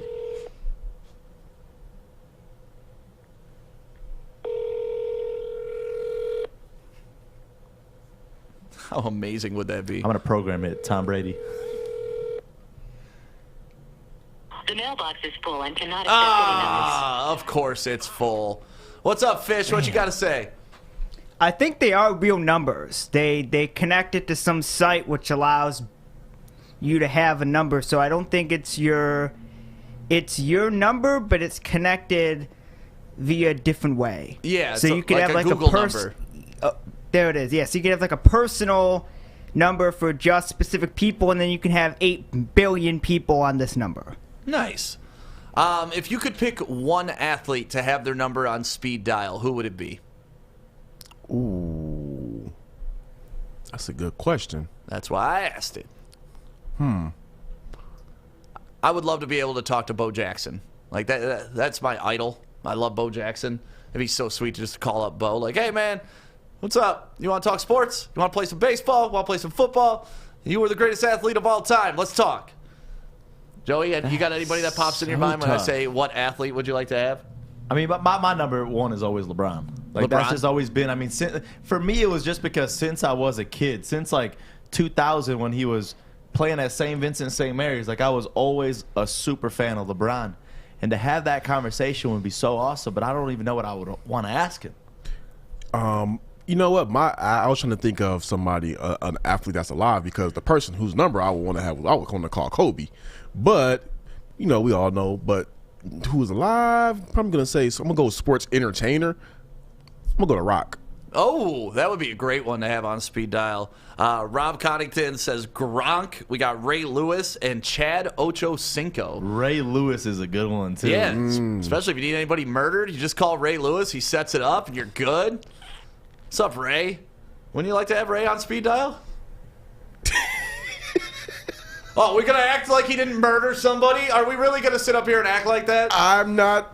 You know what? I'm not touching that. I'm just saying, hey, you know, he can do disappearing acts with a suit. Him and Ray Caruth. What you got, Fish? All right, so they use community.com to have their number, and it goes directly to the phone. So that's for Tom Brady? I don't know if he's using it, but people use the site. Okay. But it does go, I believe it goes directly to the phone, so Tom Brady would have gotten Joey's phone call on his actual phone. Okay, so yeah. Did you just text him too, Joey? Because that's what he said. He really wanted text. He didn't want phone calls. What'd you text him? Like, I just sent a follow-up. Hey, this is Joey from Can Soda. You know what's missed in all of that? Once again, in that video, the New York Jets catch a stray. Yeah, that's just for no reason. That's for no damn reason. Even though he moved to a different conference, he still just finds a way to needle the Jets. It's just funny. What'd the return text say, Joey? I just said, "What up, TB? I just want to reply from the GOAT." And then he says, "What's up? Yes, this is actually Tom Brady. This message is automated, but everything else will come directly from me on my phone. Click the link and add yourself so you're in my contacts." So he's just trying to get a marketing email list together. That's what I'm saying. There's something in there. Smart. Yeah, that's what all those people do. They'll send you, I'm assuming, to this community.com. You'll put your stuff in, and you'll get they're messages. about to solicit the hell out your ass. You're about to get TB12 clothes shoved at you so far on your phone. But the thing is, you got to opt in, or else legally they can't do it. Right. So it sent me this link, and then it says, add yourself to Tom Brady's phone book, and it's got my number there, and then I got to hit accept. Are you doing it? Hell no. Come on, do it. What you scared of? I mean, I guess, yeah, you could say stop. Yeah, you to can cancel block. it. All right, let's do it. I can't wait to see it, but damn.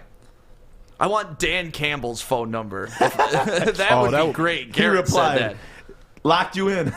Make sure to save my contact card as well. Oh, that's dope. Now I got Tom Brady. Look. And there's a picture in there. Tom Brady with the picture. That is sweet to have that in your phone. I mean, obviously you got to save that. You want to go back to like the famous stupid radio question that every DJ asks every celebrity they ever interview? Who's the most famous person you have in your phone, Joey? Now it's Tom Brady, right? Now it's Tom Brady, that's for sure. Corey, who's the most famous person you got in your phone? Damn, that's a good question. I mean, I'll have to look. I'll have to look. Yeah. That's always a good question. And let's see. I text Tim Tebow every single day.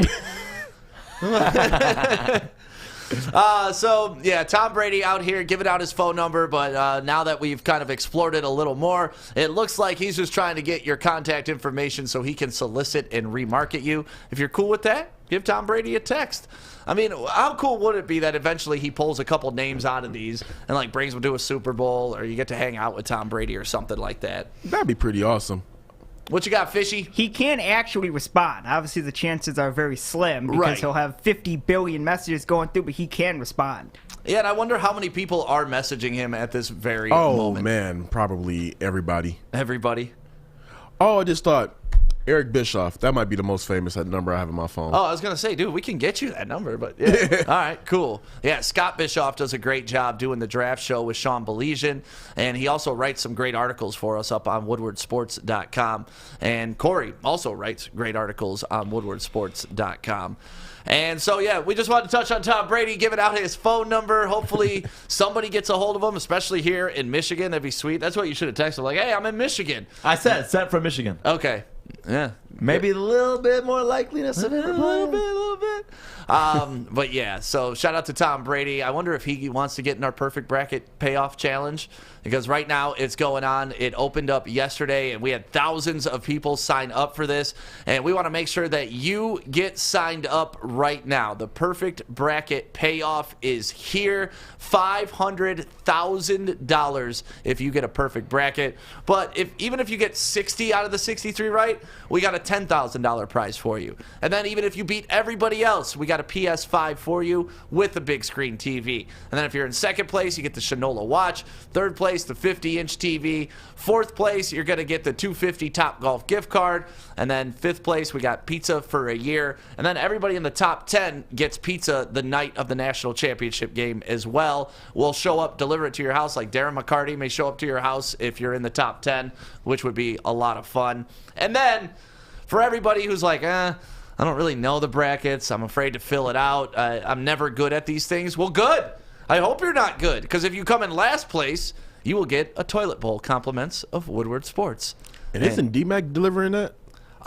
Sure. Yeah, pizzas, toilet bowls, whatever you need, DMAC will deliver it to you. And I love the DMAC delivery service. Hey. So make sure you get in on your perfect bracket today. Oh, I thought you said hey. Oh, no, I thought I thought you said hey. Yeah, my bad. That's my fault. You did say hey. What do you want to say, Corey? Go I ahead. have nothing to say on that. My bad. Let's get into a little bit of how we thought about our brackets going on into this tournament. You know, like we were talked yesterday, I already gave a little peek into me. I already got all my number one seeds in the Final Four. I'm going all chalk on that. When you look at the regions, though, I think Michigan has by far the hardest region in this entire bracket. You think so? Oh, for sure. For sure. And I love the fact that they could play Michigan State in the That's Sweet sweet. 16. That is sweet. I mean, when you do look at them, Corey, I mean, they are one of the best, especially, I mean, I keep talking about Georgetown. Like, Georgetown's ranked the number 12, and that's a great, great team. So, I mean, you look at Georgetown, you look at even BYU and Alabama. That's one of your favorites too, Corey. So it's like there's a lot of good teams in our division. I'm not really that. I'm gonna be honest. I'm not that sold on BYU. They're same division as Gonzaga, and I'm not really sold on Gonzaga. So BYU had the second best schedule. So I'm not really sold. I'm not really sold on them two teams, to be quite honest. But Michigan, I really think it out of their region, it could really get tricky if they run into Alabama. That's just it for me. Everybody else, I don't really have that big a concern for them. But getting to the championship game, that might be where things could kind of unravel for them. Because like I said, in my first bracket, I have them against Illinois, and I have them beating Illinois. But at the same time, Illinois, just like we talked about earlier, they're going on an incredible tear. So that Michigan could meet Illinois again, and it could be the exact same result as last time. Yeah, Illinois scares the hell out of me. I mean, they have the size to match up with Michigan. They have the athleticism to match up with Michigan, and they've proven that they can beat Michigan and handedly, too, without their best player. So Illinois really has, I don't know, probably over the past 3 weeks, I've become like, oh, God, this team's legit. And when I'm looking at Michigan's bracket here, I do, so far in my bracket, I have Michigan State making it to the Sweet 16, and that's probably just a little home court cooking because, you know, we know what Tom Izzo can do come bracket time. But I see them getting by UCLA, and then, like you said, BYU, even though they're a 6th seed, they're not really, like, a good 6th seed because they really haven't played anybody all season. Then you got a Michigan State team, which has a winning record in the Big Ten. It's like, okay, that's a better team. And if you put Michigan State in the Gonzaga-BYU league, Michigan State's damn near going undefeated in that league. Wouldn't you agree? Exactly. And also looking at BYU's schedule, like you said, they didn't play anybody. They've lost to Gonzaga a couple times, and they didn't win any of their games against outside of what they beat San Diego State. Outside of that, they didn't really beat anybody. It was just a super weak schedule. Right. Now, here's what can get interesting, because I'm doing another bracket. And if Michigan and Michigan State meet in the Sweet 16, Michigan should win that game. However, it would be so freaking Izzo to pull a rabbit out the hat and upset them right there. Oh, man. It would just be so Izzo. I would, not that I would love to see it, but I would love to see it. You know what I mean? Like, I don't want to see Michigan lose, but I would love that storyline, especially with what we've seen out of Tom Izzo this year. And we just saw that Michigan State is capable of beating them. And the fact that we're even having this conversation really tells to me a lot about the state of Michigan right now. Like, 2 weeks ago, this wasn't even a conversation. 2 weeks ago, it was, is Izzo done? Michigan State's not making the tournament. There's no way in hell. And Michigan could be one of the best Michigan teams that we've ever seen. And now it's like, okay, Michigan was lucky to get that number 4 overall seed. It still remained a number 1 seed. Yeah. Michigan State is on the come up. All they got to do is beat UCLA, and I like their map to the Sweet 16. I mean, if they beat UCLA, they're looking really good. Yeah, then they got BYU. Once again, we just discussed that. Then they'll probably play Texas or Maryland. And I think they're good enough to upset Texas. Yeah, both of those are super winnable games. Yeah. So, I mean, to me, if they get past UCLA, they're almost in the Sweet 16 in my book. That's the thing, though, about this is, I mean, when you talk about the teams that Michigan State has beat, all those earlier on teams are no big deal. They really aren't. Right. Like a Florida State in the first BYU. I mean, BYU ain't that great. No. They got a really nice path. They really do.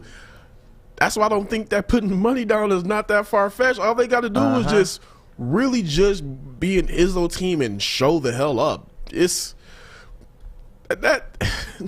is going to be so hilarious if they face each other, and I would really love it as a fan. Just think about Michigan versus Michigan State.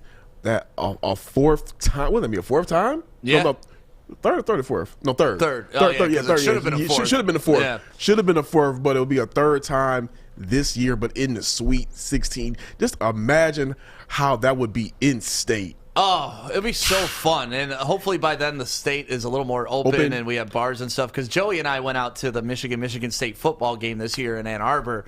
And that was on Halloween, right? You're thinking Ann Arbor, Halloween, biggest rivalry in the state, football. Like, it's just going to be a zoo. I was up there with y'all. Right. We were grabbing the footage. It was Michigan games are never that dead. No matter who they play. Michigan can play in the worst team. Or they can play in Appalachian State. Hate to say that, but they can be playing any school. And Ann Arbor on a Saturday morning is packed. Bananas. But on a Michigan versus Michigan State game, it's that times 10. That was just scary ghost town when we went up there. There should never be a moment where we hit up Corey and say, "Hey, yo, where are you?" And he says, Ann Arbor. And then we drive down to Ann Arbor and we find Corey. Yeah. Like, that should never happen. Easily.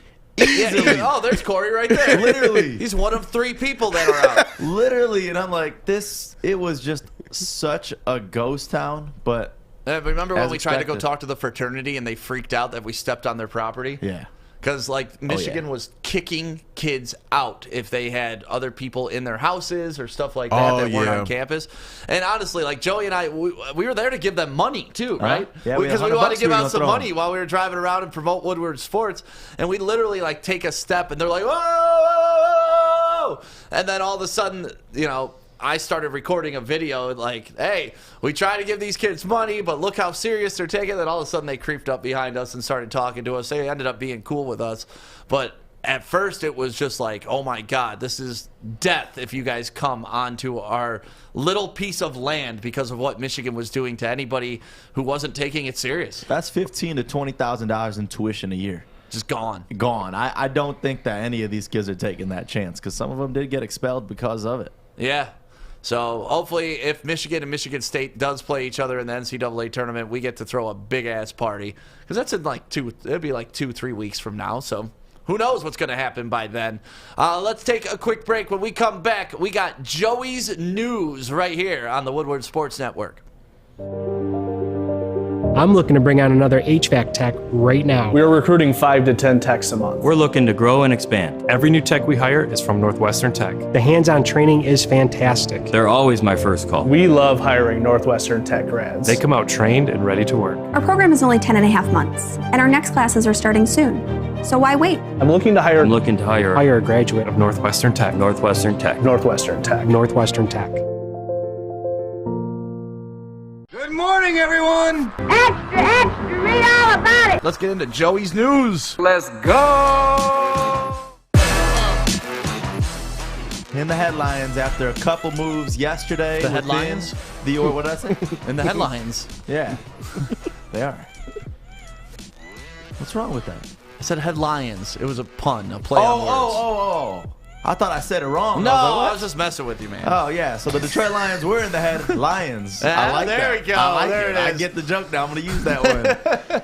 And pass rusher Romeo Okwara, we have agreed on a 3-year deal paying him $39 million. So he will be with the Lions still with his brother, Julian Okwara. Trey Flowers, another edge rusher. We got Austin Bryant, another one signed through 2022. So we got a squad of nice edge rushers with the team right now. So yeah, I mean, it's beginning to look like that'll be the strength of our defense because there are at least some tangible players that we have there and people that are familiar with at least Detroit. I'm not sure the scheme is going to be the same, but I liked Austin Bryant. Okwara, to me, was our best defensive player by far. That's why I was thinking that they were going to franchise tag him, but the fact that we got him for 3 years, even better. Definitely. He's only 25 years old. Don't let him get the open market. The deal was it's a really good deal for him. And just the fact that you don't have to go out there now and next year and have to worry about his contract and trying to find a piece and replace him. You got him here for 3 years at least. I like it. Yeah, and it's really like the first big signing of the Dan Campbell and that whole organization. Like, he's our first big, real free agent signing. So I like it. It shows where they want to be. It shows that they're going to pay attention to defense first because that's who they went out and got first. You know, they could have gone out and tried to get a Corey Davis or something like that to shore up the wide receiver position, but they didn't. They went and they got the best defensive player from last year and kept him on the squad. I love it. Love it. What do you think about the deal though? 3 for 39 million. I think it's right on par with where he needs to be, as long as he performs like he has been performing, and that's kind of been, the struggle for the Lions. Like, even when we got what's his name from New England? Why can't I think of his name right now? But either way, when we got him, Flowers. When we got Flowers from New England, like, he was a monster in New England. But then when he came here, not so much of a monster. So as long as Okwara can have similar to what he had last year, 10 sacks, I'm more than happy to pay that man $12 million a year. Yeah, at least the Lions didn't do something like the freaking Rams did. I mean, yesterday, just in my personal opinion, the deal they gave Leonard Floyd, 4 years, $64 million, overpaid for that guy. So, hey, I'm with it. Yeah, and like we were talking about last week, like, the Lions sometimes have to overpay for guys because this is not a desirable place for people that really want to win to go. So the fact that we could get him, like I said, it's not a low price, but it's not a high price. It's literally the sweet spot of where we should have signed him. So I like that. Just right. What if I tell you there's a former Lion that's following a former Lions coach? Okay, who? It ain't that bad. Jamal ain't that Agnew bad. is following former offensive coordinator Darrell Bevel, headed to the Jacksonville Jaguars. He got a 3-year, $21 million deal. And that's one of those that I'm sad to see go, but it's all good. Yeah, so it sucks to see him go, but at the same time, he was not one of those pieces that is like, oh my God, I cannot believe they let him go. He did great here for what he was able to do, but I have most faith in Brad Holmes, and they also have John Dorsey in the office too. They're going to go ahead and find somebody to replace what he did. Yeah, honestly, there was only 3 people on this entire team that I did not want to see go. We're talking T.J. Hawkinson, DeAndre Swift, and Okwara. And they brought Okwara back. But outside of that, I'm not loyal to any of these guys. Yeah. This wasn't a well-put-together team. They're kind of a hodgepodge of guys, not really fitting into any system in particular. So, they didn't want to use the term rebuild, but, like, they let Dahl go. Jared Davis is gone. Agnew is gone. Danny Shelton's gone. Chase Daniel is gone. It's a rebuild. Right. Matt Stafford is gone. I mean, the biggest thing, though, is, like, at least now, all we have left is to really just trust in the Holmes and trust in the Dan Campbell. And that's the most exciting part as a Lions fan right now. How about some UFC talk? We got to give a shout-out to our boy Art, the Art of Combat. You got to check them out. Usman is going to defend his UFC welterweight title in a rematch against Masvidal, headlining UFC 261 on April 24th in Jacksonville with a full crowd, guys. 15,000 people Dana White came out to announce yesterday. Nice. That's going to be a big fight, man. And I actually have enjoyed UFC without fans because you can hear the punches so loud, and you can, like you literally hear, like, skin hitting skin. And I love that when I'm watching this type of stuff. And, I kind of liked watching football without fans, too, for some parts, because the hits just sounded so much louder. But they're going to have fans at this one, correct? Yep. 15,000 fans. Yeah. So that'll be awesome, too, because I do miss fans. I miss seeing people go insane, like everybody at the same time, put their arms up. Like, it's just so cool when those moments happen. So hopefully a big knockout happens and everyone's just, ah! Have any of you guys ever been to a UFC fight? Never. No. Me neither. We gotta go. I want to go to one. I thought Corey had a great story. Right. Or something. Set up. Oh, well, this year is a little bit scary for the March Madness tournament. 6 NCAA men's basketball tournament refs sent home after one of them testing positive for COVID-19, and obviously the other 5 were in contact with that one referee. Right. So 6 of them sent home, 4 of them that they picked up, and there's 2 refs that we're missing right now. Hopefully that's not a thing going on moving forward where the refs or even players and coaches have to get sent home because of COVID, because it was no tournament last year. Going 2 years without a tournament would just suck so bad. So hopefully this is just an isolated incident and they can go ahead and move on. So Julius Randle on this one called for a travel, down 3, less than 5 seconds left against the Nets. And what do you guys think? Travel or no? Because you do see Kyrie getting the ball a little he tipped bit. the ball. It's not a travel. It's that simple. No. Because he held the ball still. You got to let go of the ball a little bit. No, he hit the ball, and it caused it to move in his hands. That's a bobbled ball. That's but a he reset. still has control. No, it's a reset. I think I'm with Joey. If the ball left his hand just a little bit, and he but barely, yeah, he still was in motion. Because he's still maintaining a lot more possession of the ball. If it would have like a clear separation from his hand and the ball as he came back down with it, then I think it would have been like no travel. So what do you want him to do there? The ball gets hit, it starts moving. Do you want him to just drop the ball? No, you got to be smart enough to lightly let go of the ball and get it and continue playing. I just think with that particular play and just how it looked in real time, you wouldn't have been able to catch that. Right. To me, it wasn't a travel, but well, the refs did call it travel, so it doesn't matter what you think. Nets did end up beating the Knicks on that one. And that is your Woodward Sports Update. And I just want to give a quick little shout out to Northwestern Tech, because this is the heating and cooling school that works.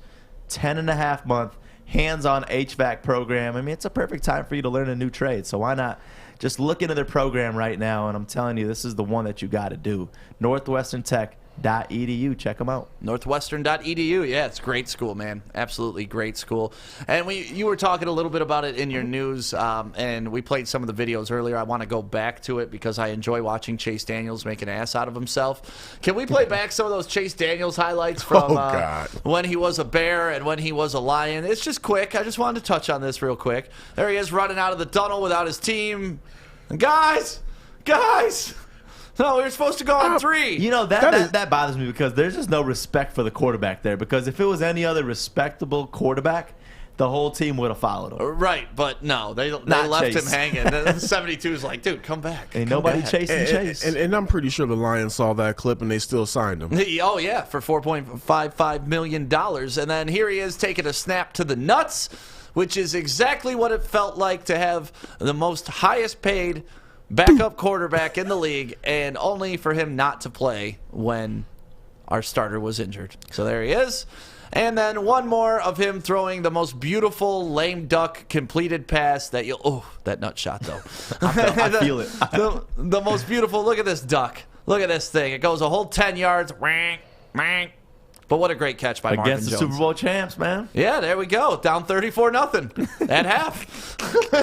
Oh, yeah. That was just... You were at that one, too, right, That was the game Corey got to go to. That was just bad. That was tough to watch. I want video of Corey in the beginning when he checked in with us on the morning show, to then Corey later on after the game. Oh, the media that was there, we were just looking like, they scored again? Again? Go grab a coffee. Damn, they scored again? Go grab a popcorn. Damn, what the hell? It was bad. Corey will never get snacks again at a Lions game. Never. Speaking of bad, you guys remember Aaron Carter?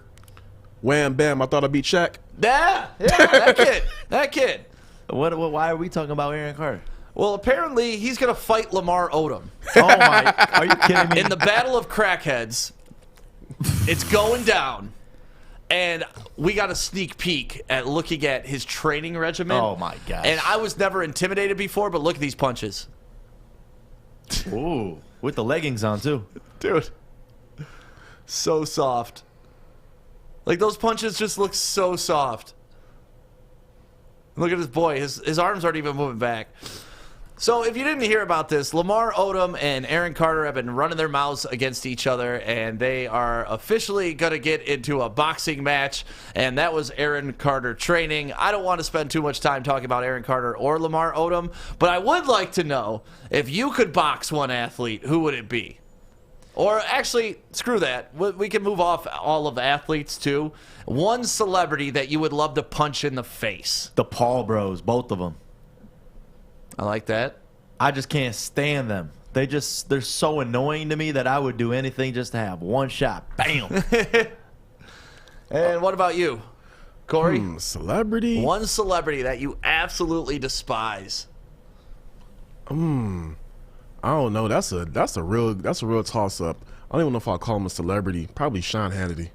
I just want to I don't even want to punch him in the face. Why Hannity? I just want to give him a straight up knee in his grill. Just, some straight up Street Fighter stuff. He just rubs me the wrong way.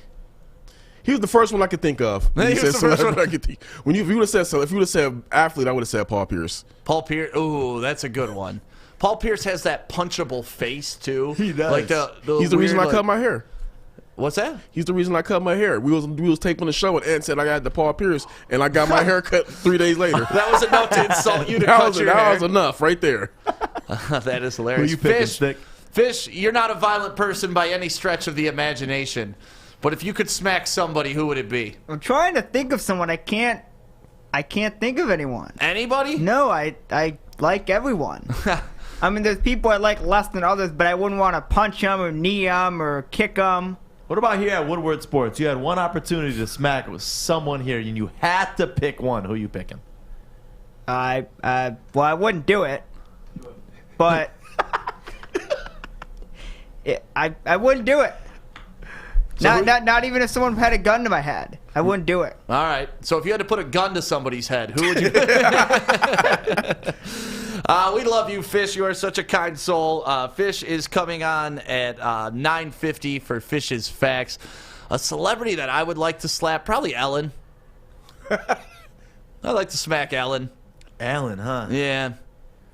Ellen, that's a good one. She's just annoying to me. She definitely is annoying. And not that I'm promoting violence against women by any stretch of the imagination. Obviously, this is something that we're talking about in the abstract, not something I'm going to walk up and do to Ellen at any time. I'm just talking about somebody when I see them just annoys the hell out of me. Oh, if women are in this, then I got to go Kardashians.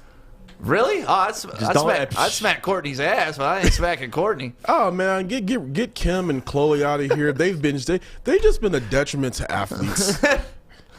All of my favorite. What about Bruce Jenner? Speaking of Lamar Odom, Bruce just scares me. There you go. Yeah, I mean that's not one that I'm like dying to punch. Right. But like, yeah. You know what else? Skip Bayless. I would love to smack Skip Bayless. You know what's crazy? Remember I told you guys I was interning at Disney? Yeah. They had the ESPN The Weekend there, so everybody was on the episode of, I think it was First and 10 during that time. Skip Bayless comes out in a black shirt and he's jacked. I'm talking like Hulk Hogan jacked. Yeah, he's like that weird guy that's just super ripped, 0% body fat, but it still doesn't look like he's strong. Yeah, he looked like you can take him. Right. Russian leg He's sweep still or something. 70 years old. Is he 70? Oh, he's up there. Yeah, he's at least about he's close to 70. He's like 67. So I said like I'm going to smack a 70-year-old Ellen and a 70-year-old. Like I got to lower my standards. How old is Ellen? Ellen's old as hell, bro. Oh, Ellen is definitely like in her 60s. And you just hear all the stuff and all the nightmare Damn, like 63. Skip Bayless is 69. Okay. But yeah, Ellen and how she treats her staff and all that stuff. It's That was very disappointing because Ellen obviously does a lot of charitable work. So it's like, does she though, or does her obviously producers? for publicity for the show? Yeah, it's her producers that set all that stuff. Like 100%. you and I both know how that goes. Like 100%. the host takes the credit, but they do none of the work. Yeah, but it's like with that, I mean, it's there's been so many things that come out with. Then it's like, all right, I don't even care if she does all that. She's still an asshole. Right. So somebody commented, Stick versus Conor McGregor. I'd like to mix it up with Conor. I know he'd probably smack me around, but he's only like what, $150? It don't matter. I know it doesn't matter, but I do have a rough time believing somebody 150 pounds could just destroy me. You do until you get destroyed by them once. Right. Right. No, believe me, I know these are professional fighters. I don't want to mix it up with them, but at the same time, it's like at some point physics have to play a part of this, right? You know who else I would like to mix it up with? And it was because of the Last Dance documentary. Hate to say this, Jeremy Grant, but your Uncle Horace. I cannot stand Horace Grant. When he said what he said about the Pistons? Yeah, he said some straight up bitches. Come on, you really, Horace? You, of all people, to say that? And with that, you had how many games against them to settle that shit on the court, but you want to run your mouth 30 years later in a documentary? Always easier. Yeah, that's always the easy way out. And also, too, all the stuff I actually have an article where he was just crying about how he was not making as much money as Michael Jordan and Scottie Pippen. Yeah. I mean, nor should you. Rightfully so. I'm not bitching that I don't make as much money as Miguel Cabrera. You know why? Because he is closing in on 500 home runs. I don't have one. Right. I'm not close. So, yeah, what know about your this? role, Horace. What about this? Within the Lions organization, you got to smack somebody. Oh. Current or past? Ford Jr.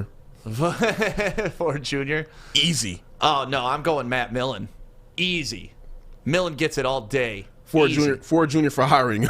Actually, it's a triple smack. You get Mayhew, Millen, and Jr. Ripple effect. Yeah. And Bernie Mac stepping off. He stepped off there like, what was that, a head of state? Head of state, yeah, when he just steps off the train just smacking people. That's me for that awful, awful organization. But you know what? The weird part about that is I still love Rod Marinelli. I didn't think he was a good coach, but he was like your grandpa. You just wanted to put your arm around him and be like, it's okay, Rod. We'll get a win sometime. I don't hate him. I don't dislike the guy. It's not like with Patricia. I don't dislike the guy. Like, I dislike Matt Patricia. Rob Marinelli, I'm just not a fan of. Yeah, Quinn would be a good one, too, because that's a guy you could get your hand around his neck. Patricia would just be a fun one, obviously. Smack the pencil off of him, and it slowly hits the table. You're just like, yes. That's all I wanted. Let's take a quick break. When we come back, it is almost time for Fish's Facts, and we'll do that next on the Woodward Sports Network. Welcome to Crumble Cookies. It is Joey from Woodward Sports, and this is my new favorite spot where I like to spend my time because they have the best cookies I've ever had in my entire life, and you won't regret coming here and trying them. Located off of Rochester Road, right next to the Imagine Theaters in Rochester Hills, it's Crumble Cookies. Come try these delicious cookies. They even got their own app. They got curbside pickup. They got delivery. You won't regret it. Just come try for yourself. You'll thank me later. I promise. It is 9:50. This is the Woodward Sports Network, Detroit's all-digital sports network. And if it's 9:50, you know what that means. Is it time? Yeah, it is. Fish! Go fish. Fish Facts. It's Fish! It's time for Fish and his Facts. Fish, you got some good facts for us today, buddy? I hope so. All right, I hope so, too. All right, ready? Yep. All right, it's Tuesday. Yesterday was Monday. And it's your favorite player. LeBron James. Oh, boy. I know. He is the first player in NBA history with 10 triple-doubles after turning 35. Yeah, that's what happens when you play 97 years in the league. Good job, LeBron. Wow. Oh, okay. Wow. He's still won a bunch of rings. He has, but he's lost more. Fish, haven't you learned by now that Stick just hates on LeBron? It doesn't matter. He could score 1,017 points in one game. Someone scores 1,018 sometime. Right. I can score 1,018. All right, cool. Let's move to, I hope this is your favorite player, Giannis Antetokounmpo. I do like Giannis. My favorite player right now in the entire league is Zion. Oh, okay. Yeah. He had a 30-point triple-double in the Bucks franchise history. He has 7 of them. And Kareem has 6. Wow. Sam Cassell has 1. Cassell? And Cummings. What Cassell? Cassell. Cassell. Yep, Cassell Sam and Cummings has 1. Sam Cassell used to look like an alien. He looks like E.T. He does. Look it up. I promise. But no, anytime you can pass Kareem Abdul-Jabbar in anything, that's an accomplishment. Yeah. I like Giannis. I think he's good. He's very good. He's also international set helps. You guys know where he's from? Greece. He's from Greece, yeah. The Greek freak. The Greek freak. I tried to start. Well, that not really a stumpable question. Anyways, moving on to this day in history. Boxing. Mike Tyson defeated Frank Bruno in the 3rd round in 1996. I love it. Tyson was by far one of my favorite athletes growing up. And a couple months ago when you saw him fight? Oh, not a couple months ago. That was Grandpa Tyson fighting. I did not want to see that. But this Bruno fight, he whooped his ass. You could replay every Mike Tyson fight, his first 15 fights, in under 20 minutes. I've seen that. It's amazing. It is crazy. It's amazing. This day in history, crazy. Ready? Baseball. Yep. They suspended spring training and eventually canceled their season. They suspended the remainder of spring training and delayed the start of the season.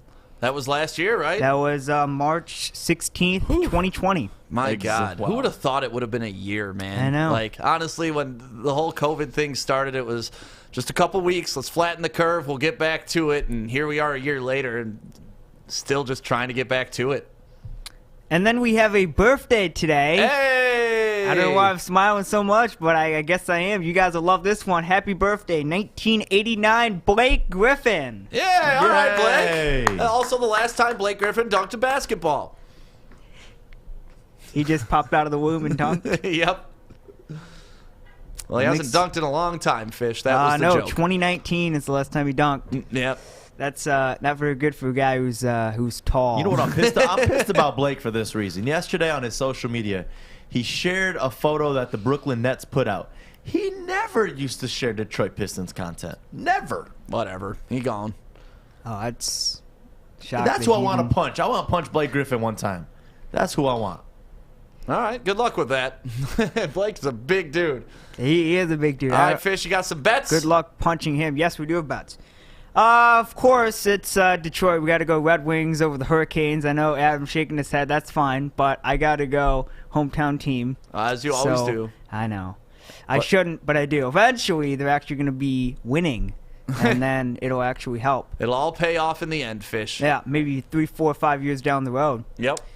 And then we go to Pelicans Trailblazers, which I was shocked that the Pelicans are actually not favored in this game. Trailblazers are favored.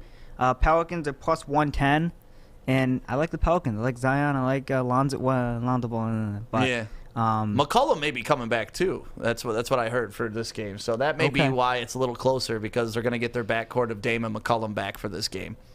Cool. So that seems to be a good game. That is 10:05. So if any of you want to stay up late and watch that game, you go ahead and do so. That's what I'm doing tonight. That should be a very good game. You gonna watch that game? Yeah. I love Zion, man. He's my favorite player, so I get up and I watch him. The spread is 2, so that tells you it's going to be a close game. Yep. Your favorite song, The Champion. Do-do-do-do-do! We have 2 games today. We have Atalanta and Real Madrid, and it is plus 192 for Atalanta, not Atlanta. And then the draw is plus 256 on the draw. It is so Atalanta needs goals. They're down. They're only down 1-0, but they need to score. So pick them to win because they need goals. And then we go to the other game, Man City and Borussia Mönchengladbach. Yeah, love that name. It's my favorite team. Mönchengladbach is plus 1006. They are down 2, so they need goals. So I would go with the over in that game. Got it. All right, one last bet. bet. Over is 3.5. Is that your last bet? Yes, that is the last bet. All right. Thank you very much, Fish, for coming on with Fish's facts, Fish's bets, and you're starting to do This Day in History, too. I like how you're just expanding this little segment that you're doing. Hey, I'm trying to expand it, and the website I use has everything. Obviously, This Day in History has birthdays, has weddings. Weddings? Yeah. All right. Well, let's start doing some wedding updates. All right. Well, let's not. Oh, I have one, but you guys, this was more for Baligian because he talks about him. Pat Summerall. Oh, nice. Was his wedding. Oh, was it 50-year anniversar or something for Pat? Something like that. It was like 1966 or something. Could you announce pregnancies and all that on the show too, Fish, please? No. We're going to turn into entertainment tonight. I can if you want me to. Let's get on into Joey's dumbass of the day. And let's do this, Joey. What you got, man? To present the award. It is Joey. It is time. Dumbass For the day. Why would you do that? And the loser is... When you played basketball, Stick, were you ever the one that always got picked to go shoot a technical foul free throw, or no? No, I was not that guy. Yeah, why weren't you that guy? Because I'm a big man, and they perceive big men as just, you're not going to shoot the tech. So that's always a guard. when Guards always shoot the tech. Normally when there's a tech, you pick the best free throw shooter, right? Yes. I'm going to let you watch what happened yesterday. Kuzma shoots a free throw. Ooh, he Ben Wallace that one. That's got to be the first time in history that there was a technical foul air ball. On the sideline, you see Steph Curry and the Warriors just going crazy, ripping on him. That is tough, man, especially with no fans. Like, you must feel like you're out there all alone, but you are a professional damn athlete. Hit the rim. How do you airball a free throw as a pro? I've seen it 100 times. I mean, Ben Wallace used to do it at least. Okay, it's Ben Wallace. Shaq used to do it. The ball doesn't fit in his hands. I just, for the life of me, I don't care what anybody says. Well, they don't practice this, or whatever. I just don't understand how professional players are not at least bare minimum 70% from beyond the arc. It's the same free throw line from when you're playing Little League basketball to when you're a pro. That is the only line on the court that doesn't move. And they still don't get it right. It blows my mind every single time. Every single time. It should be the simplest thing in basketball. It's a free throw. No one's guarding you. And you could, honestly, you could even jump. You could take a step back from that free throw line. Like, there's so many things you can do in that half circle that people just, they stick with the same old. Like, you could shoot underhand like Rick Barry used to do. Who was it? Axel, what was his name that stood back on the free throws? Who? I don't know. Axel, what was that guy's name? Axl Rose? No, he was like 2 or 3 feet behind the free throw line. Yeah, you can do that. Jason Kidd used to have a little bit, step a little bit back. And then he kissed the rim. But yeah, you can do whatever you want. Rip with the boom, boom, side dribble. Yeah. So yeah, get your routine and hit your damn free throws. It's not that hard, especially if you're a professional athlete getting paid millions of dollars. Bingo. Thank you guys very much for waking up with the Morning Woodward show today. Baligian and Bell is up next, coming up at 11 a.m. You could stream it live on our app. Make sure you're commenting on Facebook, YouTube, and Twitter. We appreciate you guys. Have a great Tuesday, Motor City.